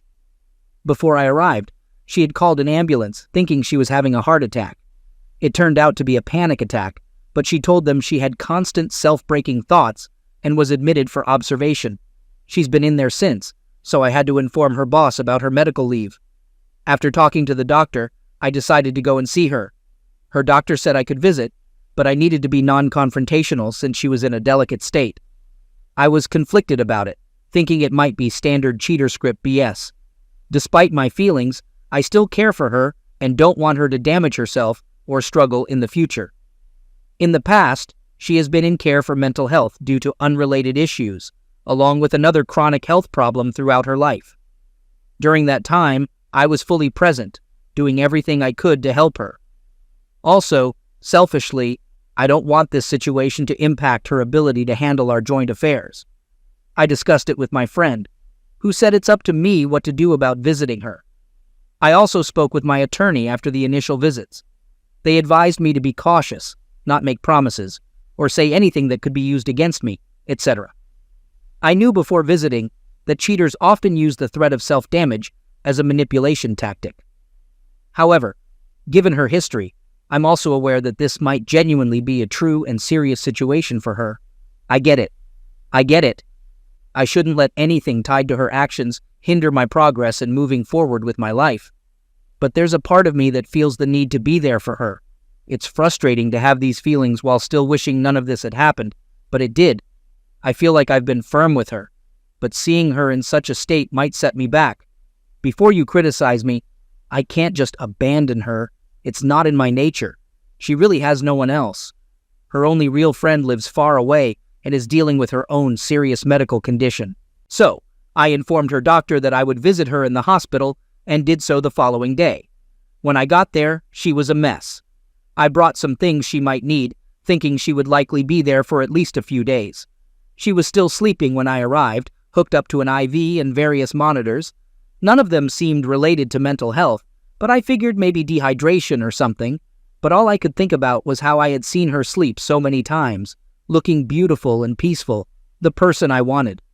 As I sat there watching her, she started to wake up, and all the feelings of anger and betrayal started to come back. But I held it together. When she finally woke up, surprised to see me, she begged me for a hug and forgiveness. I said I was there to make sure she was okay, expressing my worry. I made it clear that I wasn't there to talk about us. We were civil, but there were lots of tears on her side. We talked for a long time. Then she hit me with another bombshell. During her visit to the gynecologist for STD tests and a checkup, they found something still being assessed. Oh boy, I thought, here we go. This crazy situation where she caught an STD and I was going to hear about it. Or maybe, fortunately, not the case. She was found to have fairly aggressive ovarian cancer. Now, I'm no expert, but I know that usually, that type of cancer is like a last sentence. I had to step out of the room to gather myself for a minute. I had all these emotions going through me and didn't want her to see them. I composed myself and went back in, and we talked for a long time. In our talk, I eventually agreed to help her however I can. Though part of me wanted to tell her to rely on her boyfriend now, I made it clear that it had nothing to do with us being together. I believed she would do the same for me if the situation were reversed. But who knows? Her panic attack, it turns out, was the result of getting this news and her birthday, which I totally ignored, and getting served in the same week. So it's like the perfect storm hitting her life, maybe too much karma. She was just feeling like ending her life would be easier than fighting me, this disease alone, etc., losing everything and now losing her life on top of it. She also didn't want me to somehow end up bankrupt from her likely medical debt. Her life insurance and giving me the house totally free now would make for a nest egg I could totally start over with. But ultimately, I convinced her that her being around and fighting this with everything possible is the only thing I want for and from her. I made it clear that I am not a reason for her to end herself, etc.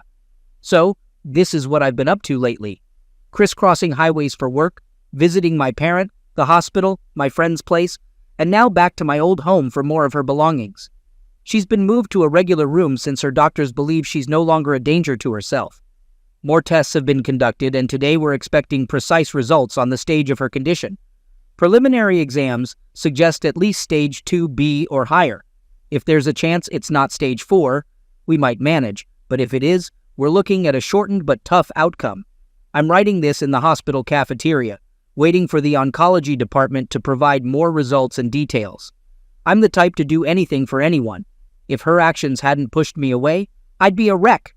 Not that I haven't been in private. Once again, I'm being the strong one for both of us, attempting to stay optimistic, which goes against my natural pessimism. The most significant development, if there's hope, involves major emergency surgery and chemo, followed by a period of care. I've committed to being there for her through surgery, chemo, and recovery in the best-case scenario.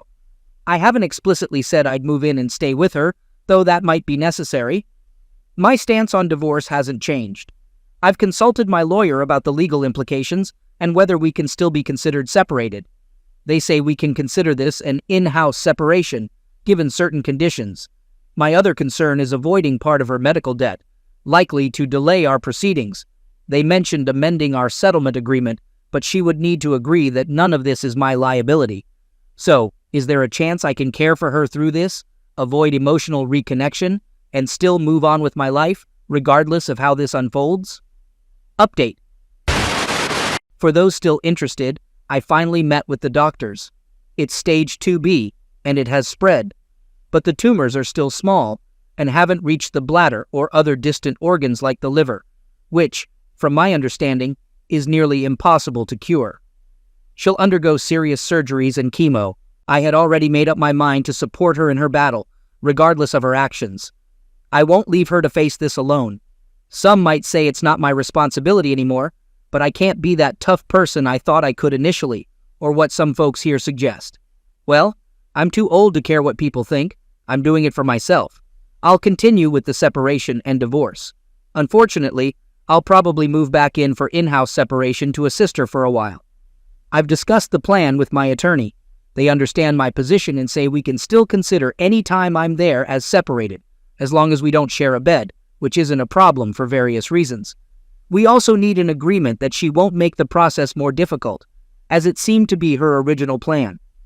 I'll ensure she understands that a condition of my support is that she doesn't contest and drag out the process. However, I'll agree to give her time to get better situated. I confess I'll feel guilty, as if I'm bargaining with her life, but I guess we all have our limits. She'll undergo surgery in the next few days for additional biopsies and a major operation. The treatment plan is aggressive, but it's better to stop the spread now. I guess I don't need more details than that. In all likelihood, as my post title states, her cheating may have saved her life, as she would likely have discovered this too late otherwise. So, I suppose someone in this situation gets a win. Update.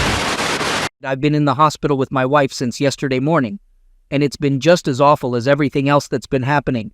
Firstly, she's in critical condition. During surgery, they had to stop due to uncontrollable blood pressure.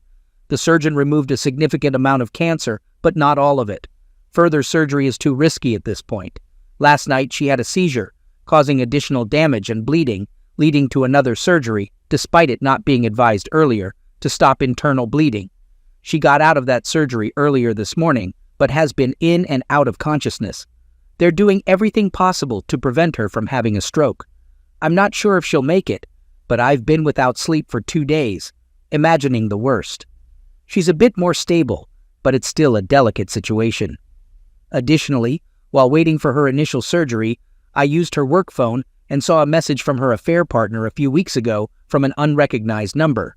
Although she had his other number blocked, she kept their conversation. He was apologizing for how he treated her the last time they met. There's a whole story there that I won't go into, but it happened because I tracked him down, almost doing something foolish and dangerous. He reached out to her, and she bargained to meet with him to avoid legal trouble. This was almost a month ago. Anyway, I saw her response that he was the biggest mistake of her life. She hated herself for meeting him, and she would never be in touch or see him again. For everyone's safety, she asked him not to contact her again. I don't take this as anything, as I found it, not something she admitted to me, so I guess she still has her secrets. Although I went through everything, including her work emails and personal accounts, and looked back before last year, I found nothing suspicious before then. Again, it doesn't change my mind about divorce or helping her. I guess I'm just ranting since everything is messed up right now. Whether she lives or dies, she may never know that I know this, and it only proves to me that she's still capable of lying to me. I don't even know if we'll ever have the chance to talk about it. At this point, it doesn't really matter. So either way, I may be done with my posts since nothing else matters if she's not alive, has some brain damage, or is in a worse state than expected. I'll still do what I can for her and hope for the best, but naturally, I expect the worst. The best I can hope for is to get some actual sleep before the week ends. Update. Here's the latest update on my challenging situation. My wife's condition has been fluctuating, mostly for the worse. The medical team suspects she had a small stroke, but she's holding on and showing slight improvement over the weekend. While she's not out of the woods, doctors are a bit more hopeful. She's been conscious more, experiencing a lot of pain and on strong medications. They moved her from intensive care, and she'll likely go into rehab before returning home. On Thursday, my wife's best friend M reached out to me. We hadn't spoken since this ordeal began, and I assumed she knew and was supporting my wife. I left her a voicemail the night after my wife's first surgery, just in case they hadn't talked, informing her about the critical situation. I suggested that if she wanted to see my wife, she should do so soon, in case the worst happened. Although M and I weren't very close, she and my wife had been friends since their teens, and they went to college together. We spent time together on holidays and a couple of vacations. M called on Thursday, expressing sympathy for what we were going through and asking to visit my wife. She also inquired if she could stay at the house, possibly thinking I still lived there. I agreed, even though staying in my own house part-time still causes me pain. M is a genuinely good person, and I knew losing her friend was weighing on her. I picked her up from the airport Thursday evening, and we went straight to the hospital. During the drive, we discussed my wife's condition and everything that happened since the surgery. M finally revealed that she knew about our situation. She mentioned that my wife had only told her everything a few days before being initially hospitalized when she received the news about cancer and being served. They hadn't talked much last year, not like before, and M thought it was because my wife struggled with the news about M's own medical struggles and was not good at potentially losing her best friend. The kicker was that M had shared her suspicions about her husband cheating with my wife.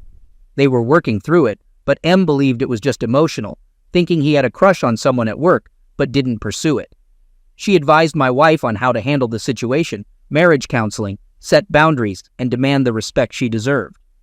M shared how they had argued a lot when she told my wife. She wasn't sure they could still be friends after knowing how deceitful my wife was to both her and me. M even cursed my wife out, saying she deserved the consequences in the divorce. This was surprising because M is not someone who usually curses. She's pretty religious and straight-laced. M mentioned that my wife had called her a few times after, but she had ignored the calls, thinking I was trying to involve her more. When she heard my message, she knew she couldn't go without seeing my wife again if the worst happened, and didn't want it to be their last words. So she called me to come visit. We spent a lot of time together this weekend, not in any inappropriate way, but she shared more insights after visiting WW. We talked almost every night until very late, and it was nice because she never pressured me to stay together. After each visit, she seemed more lenient on her. Last night, she surprised me by revealing that WW had asked her to discuss DNR, do not resuscitate, and other end-of-life matters with me. DW wasn't sure if, in the worst-case scenario, I could take her off life support. If her condition worsened, she expressed a desire to end her life to avoid more suffering or living with severe disabilities. DW asked M to convince me to let her go if the time came, and I reached out or couldn't cope with the outcome. I'm unsure about the legal circumstances other than being brain dead here. I plan to talk to her about this tonight, but I'm uncertain about what to say. Personally, I don't believe in keeping people alive if they are suffering, and I might do the right thing in the appropriate circumstance. However, I can't commit to anything beyond that, and I worry I might be influenced by my own desire to be done with this. Even in the right medical scenario, I think I would carry a lot of guilt forever. I'll also discuss this with my therapist, though my appointment isn't until later in the week. I asked her friend M if she would consider assuming medical power of attorney, POA, over my wife before she left, and she is thinking about it. I will also approach one of my close relatives, though they live far away, and I can't guarantee their involvement. I'm adamant about making only legal decisions. I briefly talked to my lawyer, and we have a meeting scheduled for tomorrow. However, tonight, I will tell WW that I understand her wishes, but I can't agree to them at this time. Story 3. Growing up in the Midwest, I always believed in the simplicity of love, straightforward, honest, and enduring. My parents, married for 4 decades, embodied that ideal. They taught me to respect others, stay true to my commitments, and never take relationships lightly. Little did I know, these lessons would be tested in the most heartbreaking way possible. As a young adult, I carried these values into my relationships. By the time I met Lynn in graduate school, I thought I had found someone who shared them. She was vibrant and intelligent, and her warmth seemed to match my steady nature. Together, we built a life filled with hope, ambitions, and dreams for the future. But as I would discover, appearances can be deceiving. Happiness cannot be sustained when it comes at the cost of another person's suffering. I'm Tyler Clinton, and this is the story of how my marriage unraveled. For the record, I am not related to the former president, although I've often joked about the irony of the name, especially in light of his controversies. I never thought I'd grapple with a question as unsettling as why a spouse would violate the foundation of trust while clinging to the relationship. Yet here I am, sitting on my back porch on a brisk May evening, awaiting the arrival of my estranged wife. She received the divorce papers earlier today, and I have no idea how she will respond. In my eyes, she's completely lost her way. It's been 3 weeks since I discovered the affair, and the memory of that day is still raw and vivid. We picked the back porch for privacy. Our 2-acre lot ensures no neighbors will hear any shouting. Plus, there's a private detective parked nearby for safety in case things get out of hand. Lindsay Linteam, my wife, is smart and beautiful.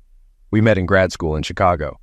I was pursuing an MBA in medicine and public health, and she was studying to become a nurse anesthetist. She worked long, emotionally draining hours in the neonatal unit before moving to more manageable shifts as a nurse anesthetist, which paid better with less stress. Lynn's main flaw? She gets bored easily and craves novelty. Whether it was a new app, friend, or restaurant, she always sought out fresh experiences. We discussed this early on, and I made my traditional views on marriage clear. Commitment means finding newness within the same relationship. She seemed to agree despite her restless nature. I insisted on a prenup, which she saw as an insult, but eventually signed. The agreement was simple. Assets gained during marriage split 50/50ths, except in cases of infidelity. Then it was 80/20ths. We didn't think much about it until now. After our wedding, we moved from Chicago to Des Moines, Iowa, attracted by low living costs, a strong economy, a vibrant downtown, and excellent healthcare opportunities. Winters were cold, but springs and falls were mild, and summers warm without the oppressive humidity of places like St. Louis. Des Moines even had the best sweet corn in July and August. In 8 years, we built careers we loved, a beautiful home, and genuine friendships. I believed, until 3 weeks ago, we had a solid, if not perfect, marriage. Yes, we argued over silly things, toothpaste squeezing habits, dishwashing frequency, but mostly we took evening walks, had porch conversations, and went on weekend trips. We shared our thoughts and were honest with each other, or so I thought. We were both 34, looking forward to becoming parents. Now, you might wonder, was I bad in bed? Is Lynn so gorgeous she constantly attracts admirers? Did we consider an open marriage? Were there signs I ignored? Was her lover some irresistible Adonis, or was she changing her financial situation? Here's how it all unfolded. First, Lynn genuinely seemed happy with our life. I've never claimed to be perfect, but I put in the effort and there were no complaints. Second, Lynn is beautiful, witty, and intelligent, an Irish-Italian mix, 5'8" inches with a blend of blonde and brunette hair. Third, I noticed no warning signs. If I missed them, it's on me for not paying attention to her love for novelty. Fourth, I've never been unfaithful apart from friendly hellos or goodbye hugs. Fifth, her affair partner is attractive, but not overwhelmingly so. Around my height, 6'1", similar build, blonde hair and blue eyes. He's 28, a medical student working in the OR for 2 months. Six, while he may earn well in the future, his current financial status doesn't compare to ours. She earns $100,000 and I make twice that. As for how this all began, it started 3 weeks ago. Late April, I was at a medical administrators conference in Kansas City for 3 days, supposed to be 4. but I left early when the last day's workshops didn't interest me. It had been a productive trip. I met peers from my region, networked, and enjoyed some laughs over beers. On the third day, I told them I'd leave early the next morning. Driving back, I listened to Dan Carlin's WWY History podcast. I took my time on the nearly 3-hour drive, planning to surprise my wife, who was starting a 3-day break. I set off at 5 a.m., intending to wake her up around 8 a.m., but when I got home, her car, a 2018 black Honda Accord, wasn't in the driveway. It hadn't rained in a week, so I knew she hadn't parked in the garage. Confused, I checked inside. The house looked untouched. The bed was made, rare unless it was laundry day, and no leftover dinner was in the fridge. I called her, but it went to voicemail. We both have the Glimpse app for tracking each other's locations, so I checked and saw her phone was near the airport. The sense of worry crept in. Our house is in northeast Des Moines, near the Harvester Golf Course where we're members. The airport, though, is across town. After 15 minutes, I called Lynn again, trying to sound casual when she answered. But when she did, everything changed. "Hey, babe," Lynn's voice came through, groggy. "Why are you calling so early on my day off?" "I'm sorry, Lynn," I said, doing my best to sound calm. "I just missed you and had some time before my morning session. Wanted to hear your voice." I realized she wasn't in our bed. "It's okay, Ty. Always happy to hear from my favorite husband," she replied. "You sound like you're still in bed, so I'll let you rest," I said. "Just wanted to say I love you and will be home for dinner tomorrow unless you need me back earlier." "That's sweet," Lynn said, "but I have errands and dinner plans with Kim and Sally tonight. We planned it weeks ago." Before she could end the call, I interjected, "Before you go, could you check the top drawer of my nightstand for the pen you gave me? I thought I lost it." "Ty, I really want to go back to sleep," she sighed. "Can I check later and call you before lunch?" That was the wrong response. Normally, Lynn would have said, "I'll check now, and if it's not there, I won't be happy about losing my gift." My heart raced, but I kept my tone steady. "Okay, Lynn, just don't forget to check. Go back to sleep. Sorry for waking you." "Thanks, babe," she said softly. "I'll call you soon. Love you." I couldn't even say, "I love you too." I hung up and headed to my car, hoping for a miracle but expecting the worst. The drive to the airport took 30 minutes instead of 40. I was lucky not to get stopped for speeding. The Glimpse app showed her phone still at the same location. If she checked it and realized I was close, we'd have a serious confrontation. But I doubted she would. She was probably too preoccupied to check. The GPS led me to the Hampton Inn near DSM Airport. I parked at the far end of the lot, then moved to the adjacent Quality Inn lot to avoid being seen in my dark blue Genesis G70. I watched the entrance, fighting back tears and trying to process everything. Was she really cheating? Why? Could there be an innocent reason? But nothing made sense. If she wanted to relax, she'd be at home or somewhere familiar. After an hour of waiting, I finally saw Lynn with Justin Banks, the young medical student. They were holding hands and exchanging kisses as they made their way out of the building. My heart sank. I discreetly took a few photos as they kissed again before getting into his car. I remembered meeting Justin at the hospital 2 months ago. He had an arrogant demeanor and a firm, almost confrontational handshake. I hadn't liked him then, and had even mentioned it to Lynn. "Ty, you know doctors can be narcissistic idiots. Justin's not like that," she had said dismissively. Now, watching them together, I fought to stay composed. What were my options? Should I go to court? Hire a private investigator? I needed to come up with a plan, so I forced myself to think clearly. Judging by their lack of overnight bags, they were likely just going out for food before returning. I checked their location using Glimpse and saw they had stopped at a diner 2 miles away. I had some time. I walked into the Hampton Inn lobby, which was nearly empty except for a middle-aged woman at the front desk. She greeted me with a polite smile. "Good morning. How can I help you?" I noted her name tag and the wedding ring on her hand. "Hi, Beth. I'm Tyler, and I need your help." "Nice to meet you, Tyler," she said, her smile steady. "What can I do for you? Do you need a room?" "No," I replied seriously. "Did you notice a couple, a brunette woman and a young blonde man, leave about 15 minutes ago?" Her smile faltered, replaced by a look of concern. "Yes, I did. What's going on?" "The woman is my wife," I said, my voice controlled. "And I suspect she's cheating on me with that man." Beth's expression turned hesitant. "I'm not sure how I can help with that." "Beth, please," I said, leaning forward. "I just need to check their room for confirmation. Housekeeping can come with me. I won't cause any trouble. I just need 2 minutes. I see you're married. I hope you understand what this means to me. Beth paused before replying. You seem genuine. I did notice the couple, but I try not to interfere in others' affairs. Can you give me the woman's name? She paid with her credit card. Her name is Lindsay Clinton, likely using her American Express Gold card, I said, offering to provide the number. She checked and confirmed it within moments. Could you call housekeeping? I asked. No need, she said, raising her voice. Thomas? A porter appeared. Yes, Beth? I'll be gone for 5 minutes to the 3rd floor. You're in charge. Thomas looked proud, nodding. Yes, ma'am. Beth signaled me to follow her, and we rode the elevator in silence. At room 319, she scanned the key card. It turned green. I walked in while she kept the door ajar. I quickly saw men's clothes scattered. Shirt, khakis, loafers. On the far side of the bed lay the beige blouse I bought Lynn and a dark blue skirt. My heart sank. I took photos and a 60-second video, narrating as I recorded, I'm in room 319 at the Hampton Inn near Des Moines Airport. It's 5:10 a.m. on Thursday, April 28, 2022. This room was booked by my wife, Lindsay Clinton, using her American Express Gold card. Last night, she checked in with Justin Banks, a medical student from her hospital. The evidence suggests they were here overnight. I saw them leave 15 minutes ago, kissing and holding hands. I glanced into the bathroom but found nothing notable. Before leaving, I grabbed a couple of items thinking DNA tests might be useful or just to unsettle Lynn. Back in the elevator, tears started falling. Beth, kind-hearted, put a hand on my shoulder. I'm sorry, Mr. Clinton. As we reached the lobby, I reached for my wallet. Don't even think about it, son, she said firmly. I smiled, thanked her, and requested, please don't mention I was here.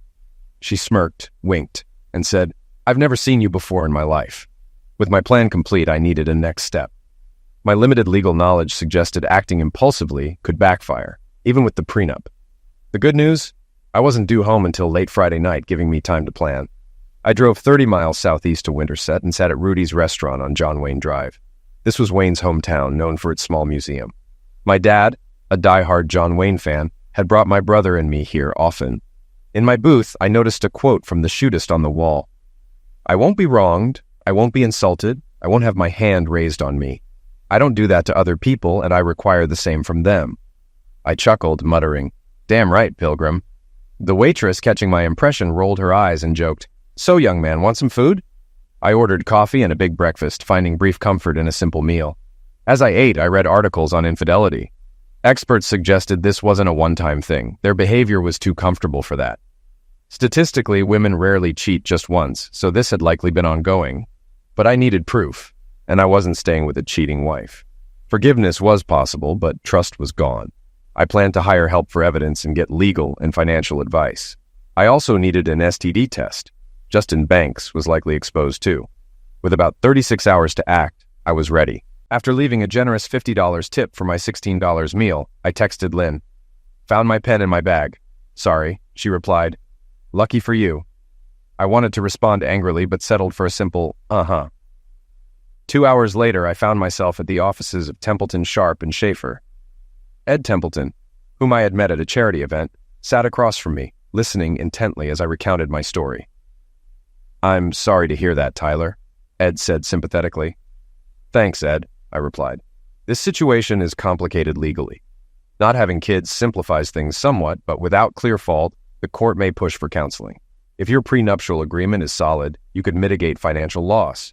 Eli Sharp, our divorce specialist, will handle your case. Diane will set up a meeting for you. An hour later, I was seated in Eli Sharp's office. He was a lean, intense man standing at 5'10", his driven nature evident from his years as a competitive swimmer. His reputation as a fierce attorney preceded him. Eli listened carefully, asked a series of pointed questions, and laid out a strategic plan. Are they still at the Hampton Inn today? He asked. I don't know, I admitted. I'll find out, Eli said, picking up the phone. Diane, get me connected with Molly. I need a full report on Lindsay Clinton's stay at the Hampton Inn by noon. Yes, I know it's a rush, he said before hanging up. He turned back to me. Molly Baker is our top investigator. 18 years of experience in Chicago. If your wife is there, we'll know by tomorrow. Eli recommended that I get tested for STDs, suggesting that my wife might attempt to cover her tracks. I assured him I could expedite the tests through Dr. Stan Rosen, a friend. Eli then set up an appointment with a forensic accountant and handed me a checklist that included reviewing the prenup. "If Lynn comes home tonight, don't confront her," Eli cautioned. "We need solid facts, and this will take weeks. Most judges here disapprove of infidelity, so remain composed. If she starts any discussions, claim you're unwell, otherwise act normal." "So, no calls or chasing Justin down with a bat?" I joked.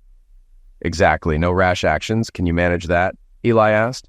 "Yes, you have my word," I said. "Good, that's what I needed to hear." We shook hands, and I left. Not ready to go home. I still had my travel bag, so I visited a different gym, paid for a day pass, and worked out hard for 2 hours. After a long steam and shower, I checked into the downtown Hyatt and ordered room service with a bottle of Maker's Mark. After my second drink, I turned off my phone, hid it in the closet, and tried to avoid contacting Lynn while drunk. I spent the night crying, angry, and frustrated until passing out. I woke up at 7 a.m. with the worst hangover since college.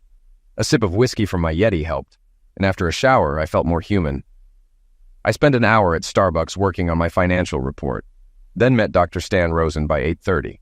He drew my blood and said he'd rush the lab for results, though they might not arrive until Monday. At the office, I met with Lois Montgomery, who spent 2 hours reviewing my financials. "The prenup secures 80% of your assets in an infidelity case," she explained, "but expect a 50-50th split on the house. No alimony obligations, but retirement and savings could be divided." She promised a full report by day's end. I then met Eli Sharp again.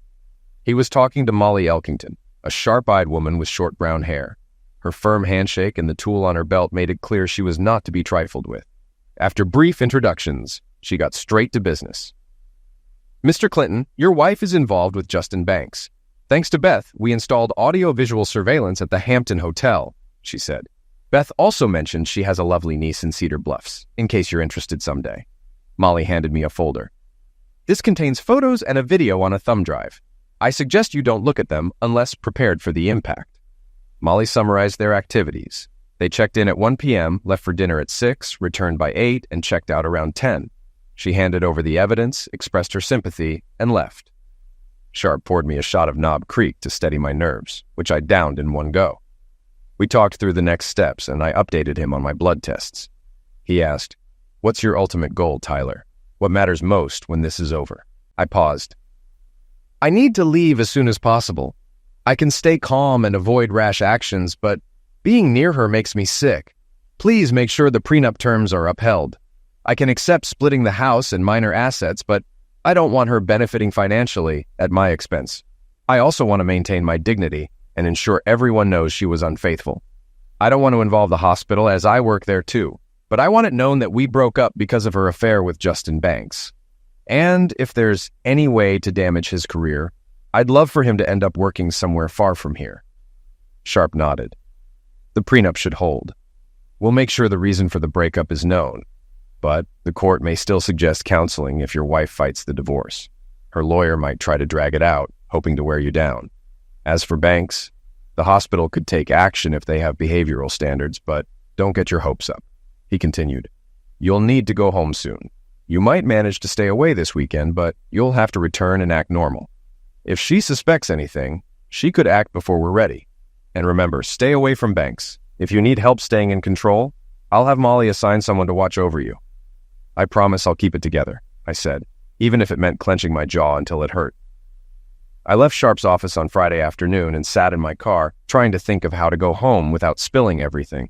Realizing I couldn't, I drove south toward Kansas City. Lynn was expecting me around 7. After 90 minutes, I stopped in Bethany, Missouri, and went to a tire shop. A man named Ed, mid-40s, was behind the counter, uninterested in helping so late on a Friday. "Can I help you?" he asked. "I need 4 new tires," I replied. "These tires are good for another 10,000 miles, he grumbled. "I don't care about the cost. Can you do it?" He sighed and said, "Not today, but by 10 tomorrow." The total was $1,455. "Great," I said. He processed the order, then returned to his magazine. I checked into the Super 8 for $78 a night and called Lynn. "Hey, babe, you're almost home," she said, sounding cheerful after her time with Justin.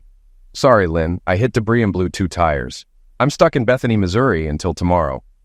I didn't say the part about inviting Justin over. "Are you okay?" she asked. "Yeah, just tired. Sorry for the delay. I'll see you tomorrow. I miss you, but be safe. I love you. Good night, Lynn. I didn't know if she noticed my lack of response, but at that moment, I didn't care. I opened the envelope Molly gave me, revealing photos of my wife cheating with Justin. After composing myself, I plugged in the flash drive and watched the video evidence. The pain was overwhelming and anger surged within me. Lynn's betrayal shattered me.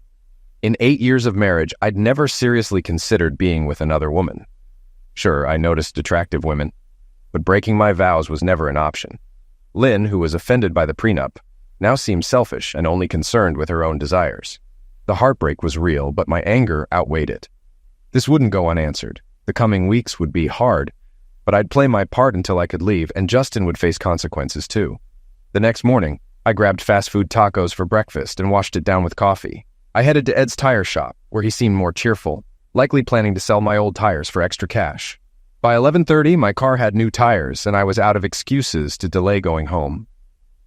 I thought of ways to mess with Lynn's mind, feeling repulsed at the idea of touching her. Before heading home, I made a stop near Des Moines and arrived home around 1:30. Lynn's car was there, and I walked inside to the sound of light jazz. She was washing dishes, swaying to the music, unaware of my arrival. I grabbed her from behind and she jumped. "Damn, Ty, you scared me! Let go!" Lynn snapped, irritation in her voice. My eyes caught a mark on her neck, but I forced myself to stay composed.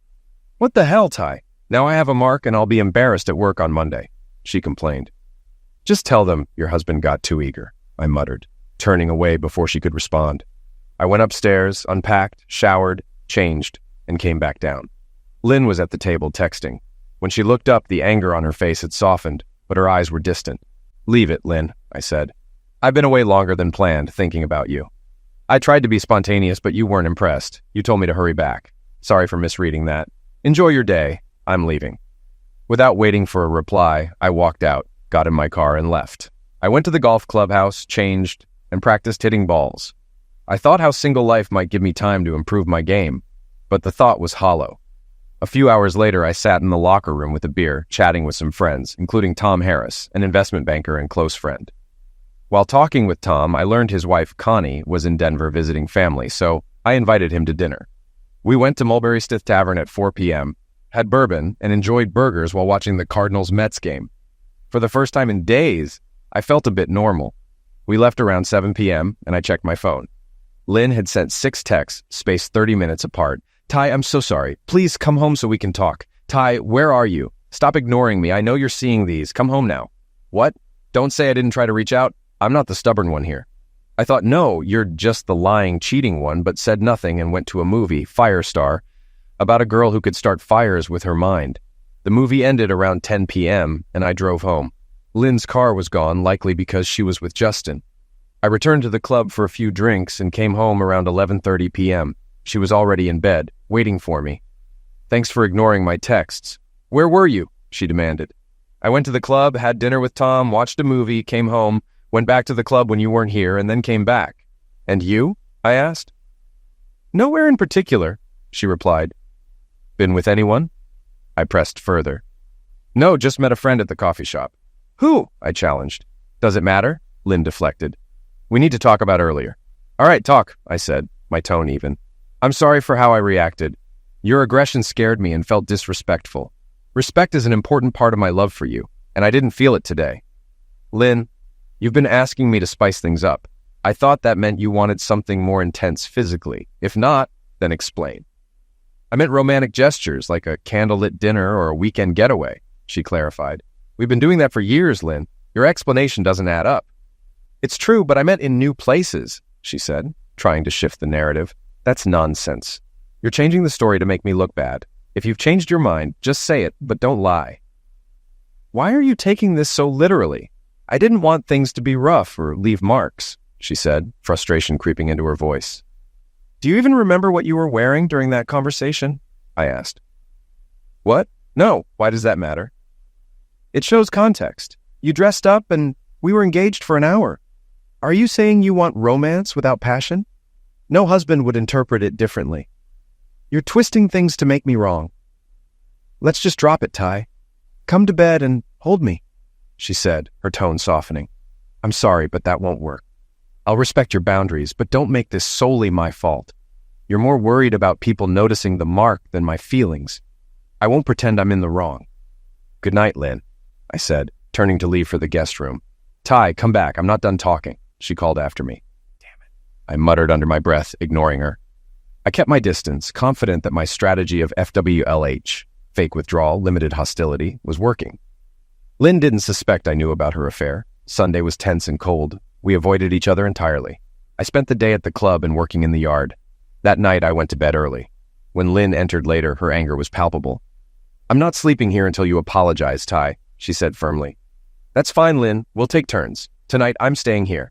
If you don't like it, the guest room is open. Tomorrow, I'll sleep there. I don't agree. Go to the guest room until you come to your senses, she demanded. Lynn, you don't make the rules. We're equals. I'm staying here tonight. It's your choice. Fool, she muttered and left for the guest room. The next few days were the same. Minimal interaction. On Monday night, she complained about being teased at work over her hickey. I shrugged, indifferent. Tuesday morning, Dr. Stan Rosen called me into his office. I have some bad news, Tyler, he said. You tested positive for mild chlamydia. It's not uncommon for men to show no symptoms. The good news is that treatment will clear it up, but you'll need to inform Lynn and avoid sexual contact for a few weeks. How did you contract it? From my wife. She's been unfaithful, I admitted. Doctor-patient confidentiality, please. I'm sorry to hear that, Tyler. I thought your marriage was strong, Dr. Rosen said, his tone sympathetic. I'll prescribe azithromycin. It's important that Lynn knows as soon as possible. Untreated chlamydia can cause serious complications for women. Waiting more than 48 hours to inform her would be irresponsible. I understand, Stan, I replied. He promised to send the prescription to a discreet pharmacy. Later, I explained everything to Eli Sharp, who found my FWLH tactic amusing, but warned me to be subtle. His tone turned serious over the STD. That changes things, he said. Even as a lawyer, I can't condone withholding health risks. You have 48 hours, so act within 24. Let's reconvene tomorrow at 8. Lynn came home at 10 that night, hours after her shift ended. She glanced at me, watching only homicides in the building, sighed, and went upstairs without a word. Normally, she joined me for popcorn and wine. The realization that those moments were gone filled me with deep loss. I felt betrayed and knew that staying with Lynn after her affair was impossible. Yet a part of me still loved her, mourning the loss of what we once had. The next morning, I found myself in the conference room at TC&C Company with Eli Sharp, Molly's investigator, and attorney Mick Sawyer. It's time to take action, Ty. The STD diagnosis changes the situation. Have you thought about how you'll tell her? Sharp asked. Yes, I want her caught off guard before she's served. I'm considering sending an anonymous tip to her OB/GYN about the chlamydia. That way the doctor can inform her and Molly can confirm that I sent it, proving I acted responsibly within the 48-hour window. Would this approach hold up in court? I asked. Sharp paused before responding. It's not ideal, but it's not illegal. However, judges will want to know who was aware and what measures they took to prevent escalation. I don't think it's a wise move. I agree, said Molly. Same here, Mick chimed in with a smirk. Don't do it. Sharp added, eventually Lynn will realize it was you, which will tip her off that you know about the affair. That'll buy me a day or two, which is all I need to prepare. Thanks for the advice, but I'm going ahead with this, I said firmly. Molly nodded. I'll witness it to confirm that you followed through. With the plan set, I left the meeting and sent an anonymous message to Dr. Pamela Connors. I'm aware that one of your patients, Mrs. Lindsay Clinton, has chlamydia. Please act accordingly. I destroyed the burner phone and threw it into a pond, ignoring Iowa's littering laws. Meanwhile, Molly parked outside Dr. Connors' office and watched Lynn arrive. She left 45 minutes later, visibly distressed, and picked up a prescription at a pharmacy before heading home. I sat on the porch, watching the Cardinals crush the Royals in a 10-0 victory.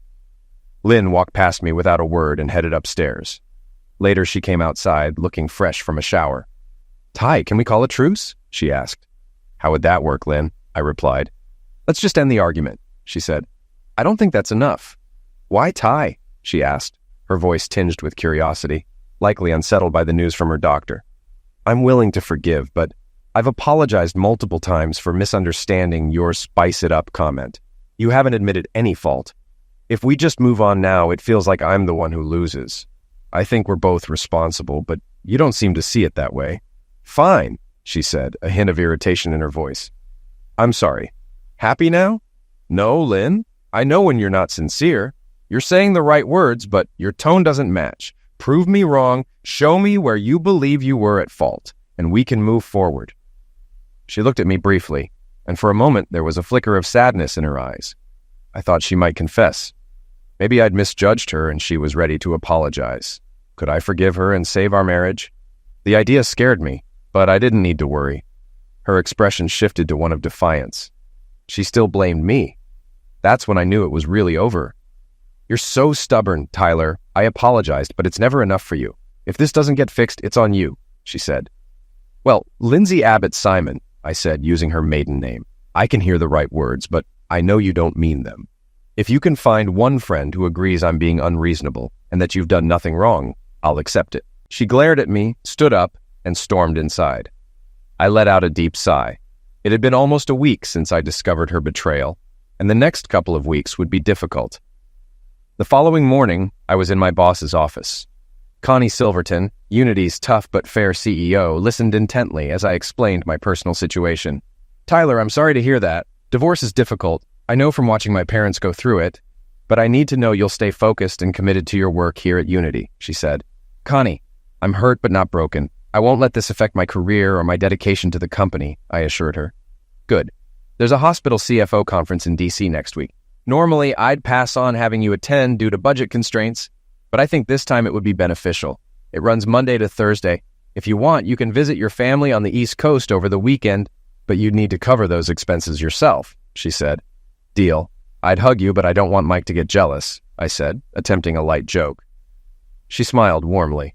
I'll handle the paperwork, Tyler. Now let's start thinking about our upcoming contract talks with the nurses union. On it, boss. If I can save 5% on the deal, can we talk about my year-end bonus? I asked. Connie's smile widened. Absolutely.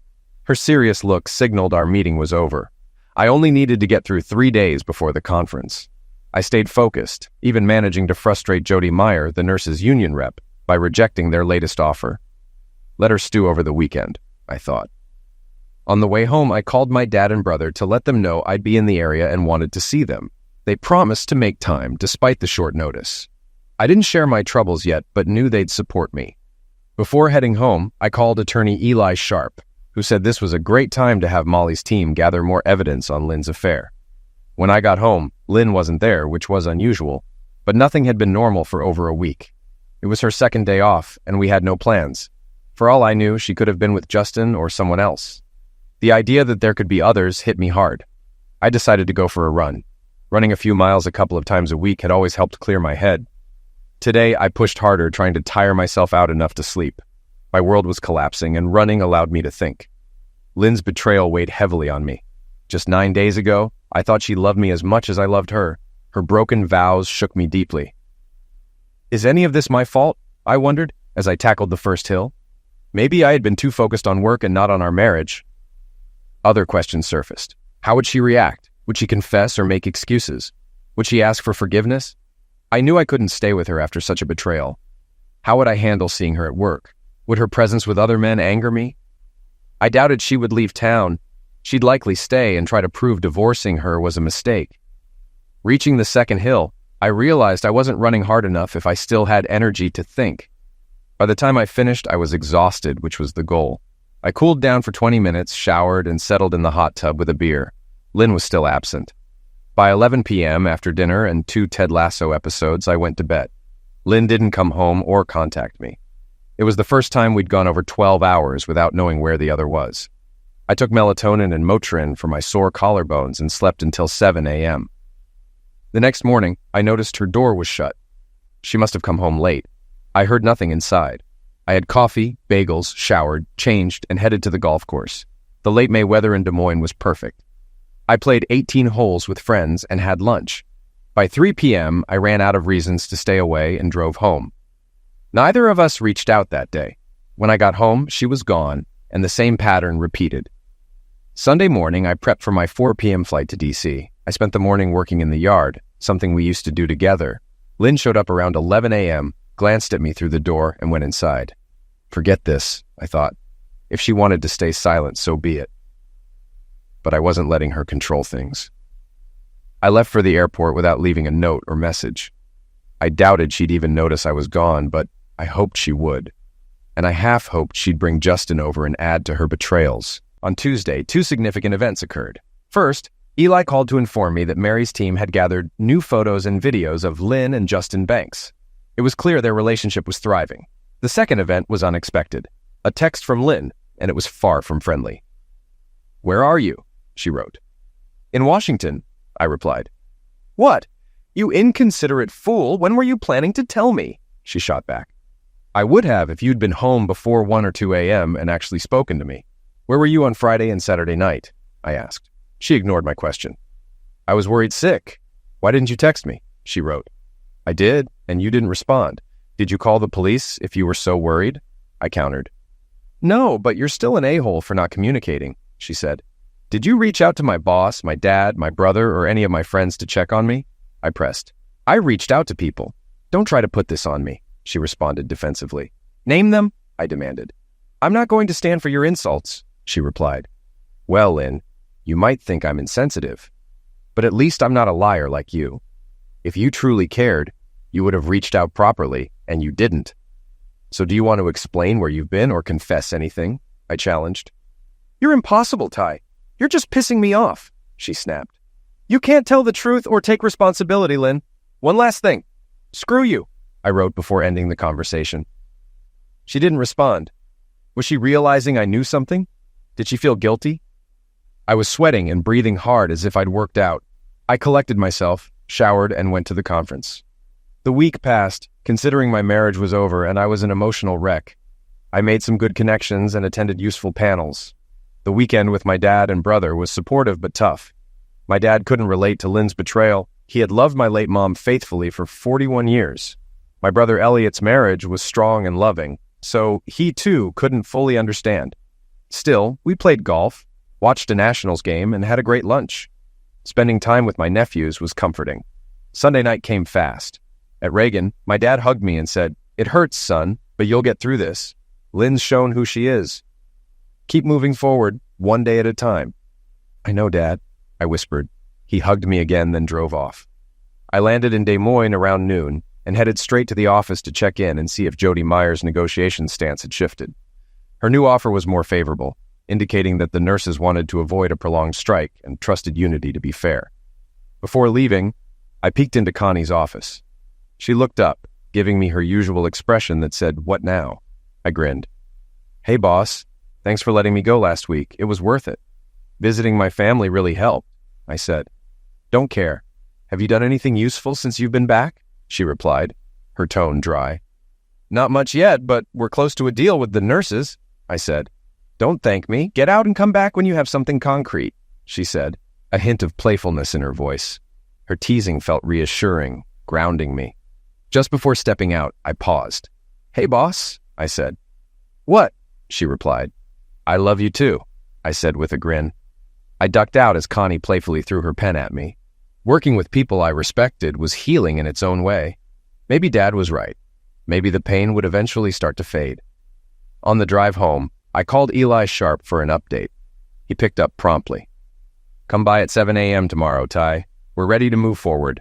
Unfortunately, Lynn spent the weekend with Justin again. We have photos, including some of her in a revealing outfit at their usual hotel," he said. "I'll be there," I replied, feeling the weight of what lay ahead. The house was dark and empty when I got home. It felt like our marriage was over. We hadn't seen each other or had a real conversation since I left for Kansas City over 3 weeks ago. I missed the Lynn I married, the fun, curious, and strong woman I thought would be my partner for life. I set my bag down, grabbed a beer, and sat on the back porch as night fell. Despite my anger, I cried, mourning what was lost. I knew I'd eventually run out of tears for her. My pride was hurt, but I wouldn't tolerate her betrayal. Tonight, I let myself grieve. At 10 p.m., I was exhausted and went to bed, asleep almost instantly. I didn't know or care when Lynn came in, whether it was minutes or hours later. I got up at 5:30 a.m. to fit in a workout before meeting Eli. Lynn's car was in the driveway, and her door was shut. She was starting her 3-day shift, which meant less interaction for the week. "Good to see you, Ty," Eli greeted me. Private investigator Molly and an assistant, Peg, were also there. After brief hellos, We got to business. "We're ready to proceed, Ty," Eli began. "Molly has plenty of evidence of Lynn's infidelity. It's enough, and you owe her over $6,000. Thank her, and let her move on." Molly smiled, patted Eli's shoulder, and said, "Good luck, Tyler," shaking my hand. I thanked her and promised to recommend her services if needed. Eli and I discussed serving Lynn the papers. I wanted it done at work, ideally when Justin was present, maybe Thursday at the end of her shift. Eli advised against waiting too long. "Waiting gives her time to catch on. You've stayed composed, but you're reaching your limit. Let's serve her tonight or tomorrow. Molly's team will find the best time." I agreed. I was ready for the confrontation, thinking of Clint Eastwood and outlaw Josie Wales. "So guys, are you going to pull out your tools or just stand there and whistle Dixie?" Eli mentioned a state law that allowed suing Justin for alienation of affection. It wouldn't likely succeed, but could damage his reputation at the hospital. I supported the idea. We decided Eli would call when everything was set. I talked to Lynn on the back porch, with surveillance in place in case things escalated. Peg arranged for one of Molly's team members to be nearby and ready to call the police if needed. I doubted Lynn would react violently, but 4 weeks ago, I never would have imagined her cheating with a medical student. I spent the afternoon emailing Jody Meyer about the latest hurdle in our contract negotiations. By 3 p.m., I was exhausted, but we finally reached an agreement. Neither side was completely satisfied, which usually meant it was fair. The nurses secured solid increases in base pay, overtime, and vacation days, while the hospital achieved a 5-year contract instead of the 3-year term Jody had initially wanted. Even Connie managed to smile when I placed the signed papers on her desk for the board of directors. As I was just a 5-minute walk from home, my phone rang. It was Eli Sharp. "Hey, counselor, how's your day going?" I greeted. Eli chuckled. "Ty, I know this isn't easy, and I'm not trying to make light of your situation, but I just heard from Molly. She's handled things with Lynn and Banks. They had just finished a long surgery and were in the staff lounge with another nurse, the lead surgeon, and Mike Devlin, Unity Healthcare's head of surgery, who was there to observe. The lead surgeon, Alex Greer, is one of the best in the world, and he and Devlin go way back from their days at Yale." Molly walked into the lounge looking as she always does, unflinching and commanding attention. Banks, being a med student, was annoyed by what he assumed was an outsider and asked if she was lost. Molly told me, "Can you believe this kid?" I pushed him back into his chair, leaned in, and watched as he started shaking. Then I said, "Are you the married woman's fling named Justin Banks?" He barely squeaked out a yes. "Well, kid, you've been served." The room went silent, everyone staring. Molly turned to Lynn, who looked like she was on the verge of breaking down. Molly softened her tone, but kept the sarcasm. "And you, dear, are you Lynn Clinton, Tyler Clinton's wife?" Lynn nodded and whispered, "Yes." "Well then, you too have been served." Molly said it was one of the most satisfying moments she's had in years. She lingered just long enough to take it all in. Dr. Devlin turned to Banks and said, "If what I think happened is true, you'll never practice medicine in Iowa, or anywhere else if I can help it." Then he looked at Lynn and put the pieces together. "Lynn, please tell me you're not that foolish." She looked down, and as Molly left, she heard Devlin say, "Lynn, go home and don't come back until a union rep speaks with you." Eli paused, finally catching his breath. "So, Tyler, your wife has been served and is likely heading home now. Molly's boyfriend is nearby and ready to step in if needed. Brace yourself, man. This is going to be one of the hardest moments of your life. Stay calm, don't raise your voice, and if things get overwhelming, step outside or leave the room. You'll get through it, Ty. The worst is behind you." We talked a bit longer, going over the next steps. It felt like Eli was trying to stay on the line as long as possible to support me through what was coming. Just as we were wrapping up, I heard Lynn's car pull into the driveway. I thanked Eli and told him I'd call him afterward with an update. We talked a bit longer, discussing the next steps. I felt like Eli wanted to stay on the line as long as possible to support me through what was coming. Just as we were wrapping up, I heard Lynn's car pull into the driveway. I thanked Sharp and told him I'd call him when we were done for an update. Lynn walked in and found me sitting on the back porch. She looked awful, clearly having cried during the drive home. When our eyes met, I saw both anger and sadness in hers. She spoke first. "How long have you known?" "3 awful weeks, Lynn," I replied. "How did you find out?" she asked. "Not that it matters, but I came home early from a conference in Kansas City to surprise you and spend time with the woman I loved. I got home early Friday morning, but you weren't here. I checked my Glimpse app and saw you were near the airport. Everything unraveled from there.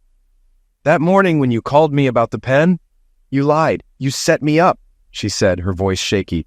"Well, if anyone knows about lying, it's you, given how expertly you've done it to me. Yes, I lied. I wasn't setting you up. I was trying to see if my world was really collapsing." "Turns out it was," I replied. She stayed silent for a moment, but I didn't feel like asking her anything now. Everything was exposed, and I just wanted to move on. Eventually, she spoke again. "I can't believe you had me served at work in front of everyone. It was humiliating," she said, her voice trembling. "Take a number, Lynn," I answered flatly. "That was just heartless, Ty. You've made it impossible for us to fix this," she shot back. "I'll say it again, Lynn. If anyone understands cruelty, it's you. Your betrayal is the cruelest thing I've ever experienced. No matter how long you've been with Justin Banks, you inflicted cruelty after cruelty on the man you claim to love. Let me make this very clear. I don't want to rebuild anything with you. I'm divorcing you, and I'm not looking back. If you think I'd want any part of a relationship with you after this, you're delusional," I said, my voice steady. She sat at the opposite end of the couch, her body tense. "But Ty, I love you. I get what you're saying, but I never intended to hurt or be cruel to you. Justin was just a meaningless fling. I know it was wrong and it shouldn't have happened. But we can work through this as adults and come out stronger," she pleaded. "Lynn, I'm trying to keep calm, but you've destroyed our marriage. Any rational adult can see that. Yes, I've seen the photos and videos from your visits to the Hampton Inn. You can't be so naive as to think playing the part of the remorseful wife will make me forget the pain you've caused," I replied, my voice firm. "I can't believe you were spying on me and Justin. Why didn't you just confront me when you found out? I could have ended it right then," she said, frustration rising. "You pushed things too far, Lynn. I shouldn't have had to spy on you. There shouldn't have been anything secret, least of all infidelity. Why would I even talk to you about it? Nothing you say is believable anymore. The real extreme is betraying a faithful husband. Look in the mirror and pray you see the truth," I said, the anger bubbling up. She seemed to be looking for a way to dismiss her actions, hoping I'd accept an easy explanation. Each time she spoke, more nonsense came out. "Ty, divorce is the last thing we need. We live and work at the same hospital. What will people think? It would be humiliating if we got divorced while living and working here. And what about our friends and colleagues hearing these details? Come on, baby. Think about how bad that would be for both of us," she said, trying to deflect. "Lynn, I've been living in humiliation since that Friday morning when I saw you and him leaving the Hampton Inn, right after you lied to me on the phone about where you were. Divorce will be a relief because the spotlight will finally turn on you when people learn about your betrayal. I could ask if Banks was your first and only affair, but I wouldn't believe your answer anyway. Thank God we don't have kids. The idea of raising children with you makes me sick. Why would you want to stay married to a man you clearly have no respect for?" I said, the words feeling like a release. She looked at me, her eyes pleading. "What can I say to convince you that Justin was just a fling, nothing serious, no emotion, no love? I know now that fooling around was wrong, but you should know I love you and only want to be with you. I swear I won't even look at another man from now on." "Well, Lynn, if that's what you think, you must be the most delusional person alive. You lied and cheated for months and gave me an STD from your boyfriend, and I'm supposed to just say, 'Sure, sweetheart, let's go back to how things were.' Let me be clear. I will never touch you again. I'll divorce you as soon as possible. Even if it leaves me broke, I'd rather live alone in a shack than in a mansion with you. The pain I've felt this past month has been beyond words. If it weren't for the support of family and friends, I might not even be here. You did this, Lynn. Your cheating, your lies, your cold disregard for me nearly broke me. But you didn't finish me off. I'm still here, and I'm going to move forward, leaving you behind," I said, my voice steady but full of conviction. I wasn't sure if my words got through to her, but as she wiped away a tear, I saw her starting to grasp the gravity of her actions. "I'm sorry, Ty," she whispered before heading upstairs, the weight of what she'd done beginning to sink in. "Sorry isn't enough, Lynn," I muttered, the finality of it settling in. 6 months later, we were officially divorced. Neither of us wanted the house, so it was sold and we split the equity. Most of our other assets were divided equally, but I ended up with the advantage when it came to alimony. The judge ruled that Lynn wouldn't receive any. Her attorney immediately began to argue, but the judge swiftly cut her off. "Miss Bannister," the judge said firmly, Your client should count herself lucky that I am bound by law to grant a 50/50th division. I don't tolerate dishonesty, and it's clear she cannot be trusted. She gets what the law requires and nothing more. So don't push it, counselor. Court is adjourned." With that, the gavel came down. Maybe it was just me, but he sounded a lot like a duke. My name is Connie Silverton, and I supervise Tyler Clinton at the hospital. My husband Mike and I were deeply worried about Tyler and the pain he endured because of his wife's actions. Although the divorce was finalized, it wasn't the end of the story. For months, Tyler wasn't himself. He had to deal with Lynn's ongoing maltreatment and delays during the divorce. Thankfully, Eli Sharp, a good man, supported Tyler throughout. Tyler faced financial strain due to all the expenses, but in the end, he was free. Being young and talented, I was confident he would eventually bounce back. Although it's been over 3 years since the divorce, Tyler hasn't started dating. He has supportive people around him, and word has it that a girl from Cedar Bluffs visiting her Aunt Beth has caught his eye, something the hospital staff has definitely noticed. Lynn became isolated. None of the married nurses wanted anything to do with her. Some of the more audacious doctors, both married and single, tried to pursue her, spurred by Justin Banks's stories about her being an easy target.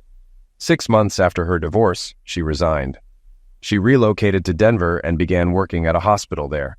About a year later, we heard she married a young, up-and-coming surgeon. Some of our staff ran into her at a seminar, and it seemed she had convinced herself she was a new person after leaving, as she put it, her first loser husband. Justin Banks faced rejection too, even from the cockier doctors. Tyler's solid reputation at the hospital meant that even the notorious playboys distanced themselves from Justin. He completed his residency but received only lukewarm recommendations, leading him to a job at a regional hospital in Frankfort, Kentucky, likely earning half of what he could have if he'd been honorable. He also married a lovely Southern woman, and reportedly they have been happily married for 3 years. That was the story, except for one recent detail from last night. My husband Mike, a retired military officer, invited Tyler to dinner. It was a bit unusual, but not entirely unheard of. We enjoyed grilled steaks and fine wine, and the conversation was light. After dinner, Mike asked us to join him in the living room in front of the big screen. Tyler and I exchanged confused looks, but were intrigued. Mike, assuming his old Army colonel stance, turned to us and began, "Tyler and Connie, what we see and discuss tonight stays between the 3 of us. It will be destroyed and never spoken of again." I nodded, familiar with Mike's serious side. Tyler looked at me and then agreed. "All right, Mike, whatever you say." "Tyler," Mike continued, his tone grave, "almost 4 years ago, a despicable woman and a worthless man caused great injury to someone Connie and I consider like a little brother. We've spent countless hours discussing this injustice and praying for balance.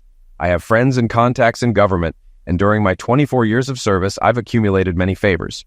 Over the past year, I've called some of them in. Watch the screen." We sat in silence as the screen flickered to life. For the next 20 minutes, we watched 2 videos, both of which left us stunned. The first video showed Dr. and Mrs. James Thaddeus from Denver, Colorado.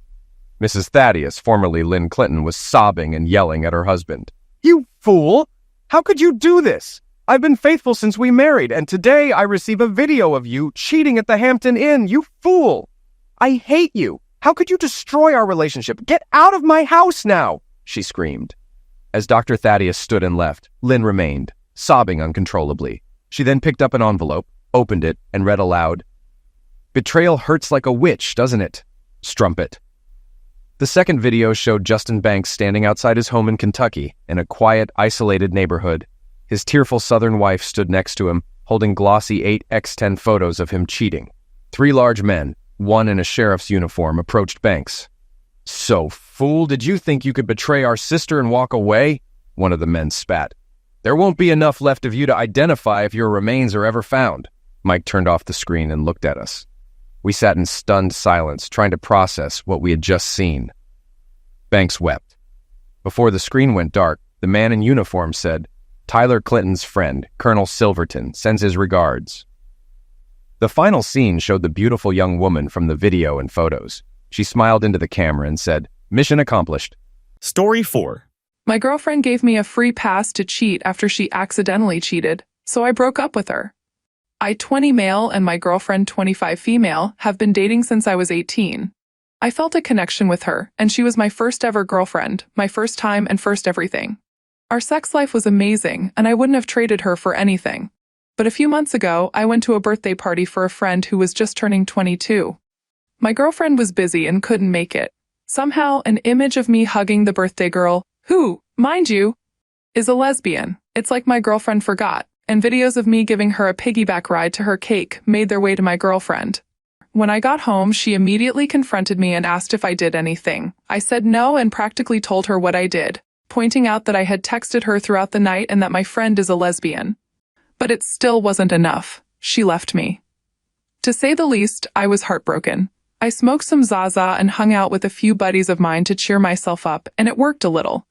But 2 months later, she contacted me, realized she was wrong, and wanted to get back together. But I declined. She's been calling me all sorts of names, saying it was a mistake, and also confessed that she slept with someone the night after breaking it off with me. She even offered to give me a free pass to sleep with someone else and said she's sorry. Now, I'm sitting here wondering if I'm the a-hole for not taking her back. Edit. Forgive my spelling. It was almost 3 a.m. when I wrote this, and I needed some advice. There's no consensus, but OP was deemed not the a-hole.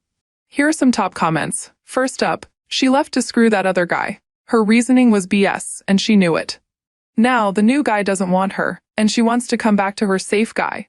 Don't take her back. She's not good for you. The names she's calling you are because she feels entitled to your support and help. She deserves what she has now, nothing and no one. Let her rebuild her life alone while you move on to bigger and better things. Someone else chimes in, don't. She started this drama by accusing you of cheating. She escalated it by breaking up, and then she capped it off by having sex with someone else. Now, she's regretting her mistakes. What happens once is more likely to happen again. Move on with your life, not the a-hole. One more person adds, don't you get it? She did that because she was already cheating on you and just waiting for an opportunity to break up with you and F him. Why do you think he was ready and waiting the very next day? Is this the type of woman you want to give a second chance to, let alone have any contact with? She will drag you down and destroy you. Run. Another commenter states, she showed you who she is. Believe her. She doesn't need evidence to find you guilty of betrayal, and she showed that your relationship wasn't important to her by jumping straight into a rebound hookup. This red flag behavior won't be confined to this one incident, or even to just suspicion around your fidelity. Not the a-hole. Leave her in the past where she belongs. She might have been the older one in your relationship, but it sounds like you have her beat for emotional intelligence. Hey, at least you found out your girlfriend's true colors, and they ain't exactly rainbow. Accusing you of infidelity, dumping you, and then doing the horizontal mambo with someone else faster than you can say breakup? That's some Olympic-level emotional gymnastics right there. And now she wants you back, huh? With a side dish of name-calling, a sprinkle of guilt, and a whole lot of regret. But remember, forgiveness is divine, but forgetting you've been played like a fiddle is just plain foolish. So, are you the a-hole for not taking her back? Nah, my friend, you're the MVP of self-respect. Update, same day, 10 hours later, it's been about 7 whole hours since I made the post. I haven't been able to sleep because Reddit has been practically blowing up my phone with notifications. My ex is still trying to win me back. I got a few messages asking when me and her met, and some even blaming me and accusing me of not telling the full story or giving her a reason to think I was cheating. So, I'm here to clear the air a bit. Just a few hours ago, after my Reddit post, my now ex-girlfriend confessed to me that she had been texting this guy since I was 19. The day after she broke up with me, they instantly got to effing and got together. I actually know the guy pretty well. To be honest, he's a jerk. He used to bully me as a freshman in high school when he was a senior. He mostly made insults about my weight. I was a fat kid in high school but slimmed down quickly after. He reached out to her and they got to talking, but then he cheated on her with another girl. He admitted that he sent those photos to her just to stir up some crap and get her to break up with me. Not going to lie, finding this out made me want to beat this guy's butt, but I decided to be the bigger person. She's been begging for hours, and I've just gotten around to blocking her, giving myself a moment of peace.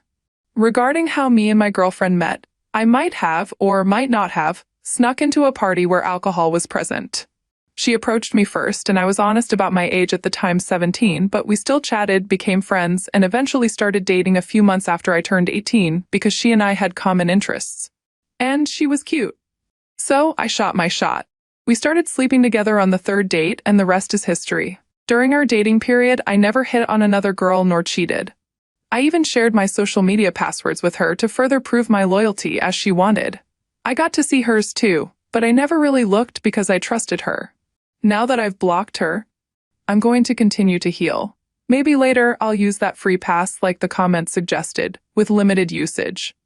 Thanks for all your advice. I might update this, but if I don't, thank you for all your help. Someone from the community says, so, let me get this straight. She was entertaining this other guy for an extended period of time while you were together. She accused you of cheating with someone she knew was a lesbian and broke up with you for it. She basically left you and immediately got together with and effed him. She would likely still be with him if he hadn't cheated on her with someone else. This other guy is in a hole you strongly dislike. Any one of these would be reason enough to cut her off. Dating someone you know is a scumbag is reason enough. Dumping you, especially over such a stupid and obviously fake reason, is another. She was clearly setting up her next guy while she was with you. I'm not seeing any reason to take her back. No reason to fight this guy over her either. She's clearly not worth it. You're better off without her in your life. Someone else says, I slathered myself in peanut butter and hugged him like a python. Wow, she seems like quite the woman. She's a walking red flag, wearing a red flag, and waving giant red flags in each hand. She's delusional, verbally abusive, a cheater, selfish, disrespectful, mean, and horribly entitled. She's literally a walking poster board warning dudes of what they should stay away from. With all those qualities, I wonder why OP didn't take her back. Just kidding. I find it oddly disturbing that she was so forthcoming about her activities and motives. Who in the hell would honestly believe that explaining all of that would work in her favor? And to say it all so nonchalantly and then expect forgiveness? Something is seriously wrong with this woman. Another person chimes in, 25 and... Like you're in college, sure, but I think every normal college senior isn't hanging around high schools or trying to hook up with them. She may have been a junior, but that's not much better. I feel like even 19-year-olds understand that, even if 17 just feels the same. The majority just don't, but at 23, nope, just nope. The rest of the post just reveals a chaotic and immature woman. This is the kind of woman that preys on teens. Even at 18, I'm still eyeing people for dating that far down in this age group. 18 to 21 is still pretty new and fresh adulthood. Aging up 5 years is a pretty big difference from any of those ages. She's just an immature and immoral individual from the sound of it. Let me get this straight. She's been texting this senior bully of yours since you were 19. Then, she breaks up with you, jumps straight into bed with him, only for him to cheat on her and confess to stirring the pot. Talk about a dumpster fire of a love triangle, and the audacity to come crawling back to you, offering a free pass like it's some kind of twisted loyalty program. Nah, mate, that ship has sailed, sunk, and been swallowed by a kraken. Props to you for taking the high road and blocking her. Who needs that kind of drama in their life anyway? But seriously, stay strong, OP. You've got a whole life of better choices ahead of you. What do you think? Let us know your thoughts in the comments below. Meanwhile, next up, OP sets up camp in greener pastures. My 30 male wife 28 female shared a tent with a college fling 28 female on a recent camping trip back home. How should I respond to this? My wife and I have been married for a couple of years now. I knew that back in college she had one experience with another girl. Let's call this girl Katie. This came after a breakup. The two of them had gotten high while watching Netflix, and one thing led to another. My wife told me that she really enjoyed the experience, but it had never happened again, with her or any other ladies. I do have reason to suspect from our personal sex life that she is still sexually attracted to women. Recently, my wife visited her hometown to see friends and family. I couldn't go due to work commitments. Over the weekend, she went camping with some old friends. Apparently, Katie was there. My wife claims she didn't know this would happen. Okay, fine. They camped for one night, and my wife came home a few days later. As we talked about the trip, it slipped out that my wife wasn't able to find her old camping gear. Okay, so whose tent did she use? It came out that she ended up sharing a tent with Katie, a one-person tent. She claims nothing happened, but I'm highly skeptical. Now, the whole thing just reeks to me. I don't really have any evidence at this point, but I'm tempted to go through her phone when I get the chance. How should I proceed? Let's go look at some top comments. First up, I'd bring up the fact that she shared a one-person tent with someone she has slept with in the past. That's a horrible choice, and she doesn't get a pass because they're both women. Someone else chimes in, Sounds like the trickle truth is beginning. She couldn't find her camping gear, and gosh darn, so lucky Katie was there to share hers. Did they get high together? Did they cuddle kiss? If you grill her a little and she admits to more of it, then borrow her phone and, posing as her, send Katie a text, "What was your favorite part of camping together?" Then tell her to sit with you until Katie responds. Also, tell her this is her last chance to tell you the full truth. How exactly do you think she would feel if you spent the night in a one-man tent with a woman you had a one-night stand with? Just because they are the same sex doesn't make it okay unless you're okay with it. It's a lot harder to be walked on when you're standing up. One more person adds, sounds premeditated. They were intimate, and not by accident. Oh, I forgot my tent, not buying it. Update, I ended up talking with one of our mutual friends who went on the trip. She confirmed my suspicions, saying that my wife and Katie were acting weird and even sneaking off together at times. I used this information to confront my wife, and she eventually caved and let me see her phone.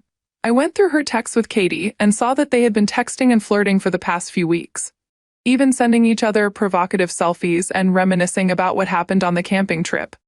I was able to send most of these messages to my computer in case it's needed for the divorce proceedings. I appreciate everyone's time and advice. It's a crappy situation, but I'm glad to be moving forward. Now for some other quick comments. First up, time to rip the Band-Aid off. 2 years is nothing and you're still young. She lied and lied again. Trust is gone. No kids. Get a lawyer and file. Someone else chimes in, yeah, don't look back. You deserve to be with someone who mutually loves and respects you. Well. Looks like Katie wasn't just a footnote in your wife's past, huh? As if she forgot her tent. That's like claiming the dog ate your homework in high school. That camping trip sounded more like a sequel than a reunion. But hey, at least you got some valid evidence for the divorce proceedings, right? Who knew a one-person tent could fit so much trauma? Time to pack up your camping gear and pitch your tent elsewhere. There are plenty of fish in the sea who know the difference between a camping trip and a rendezvous with an ex-flame. Here's to finding someone who's more interested in building a solid foundation than pitching flimsy excuses.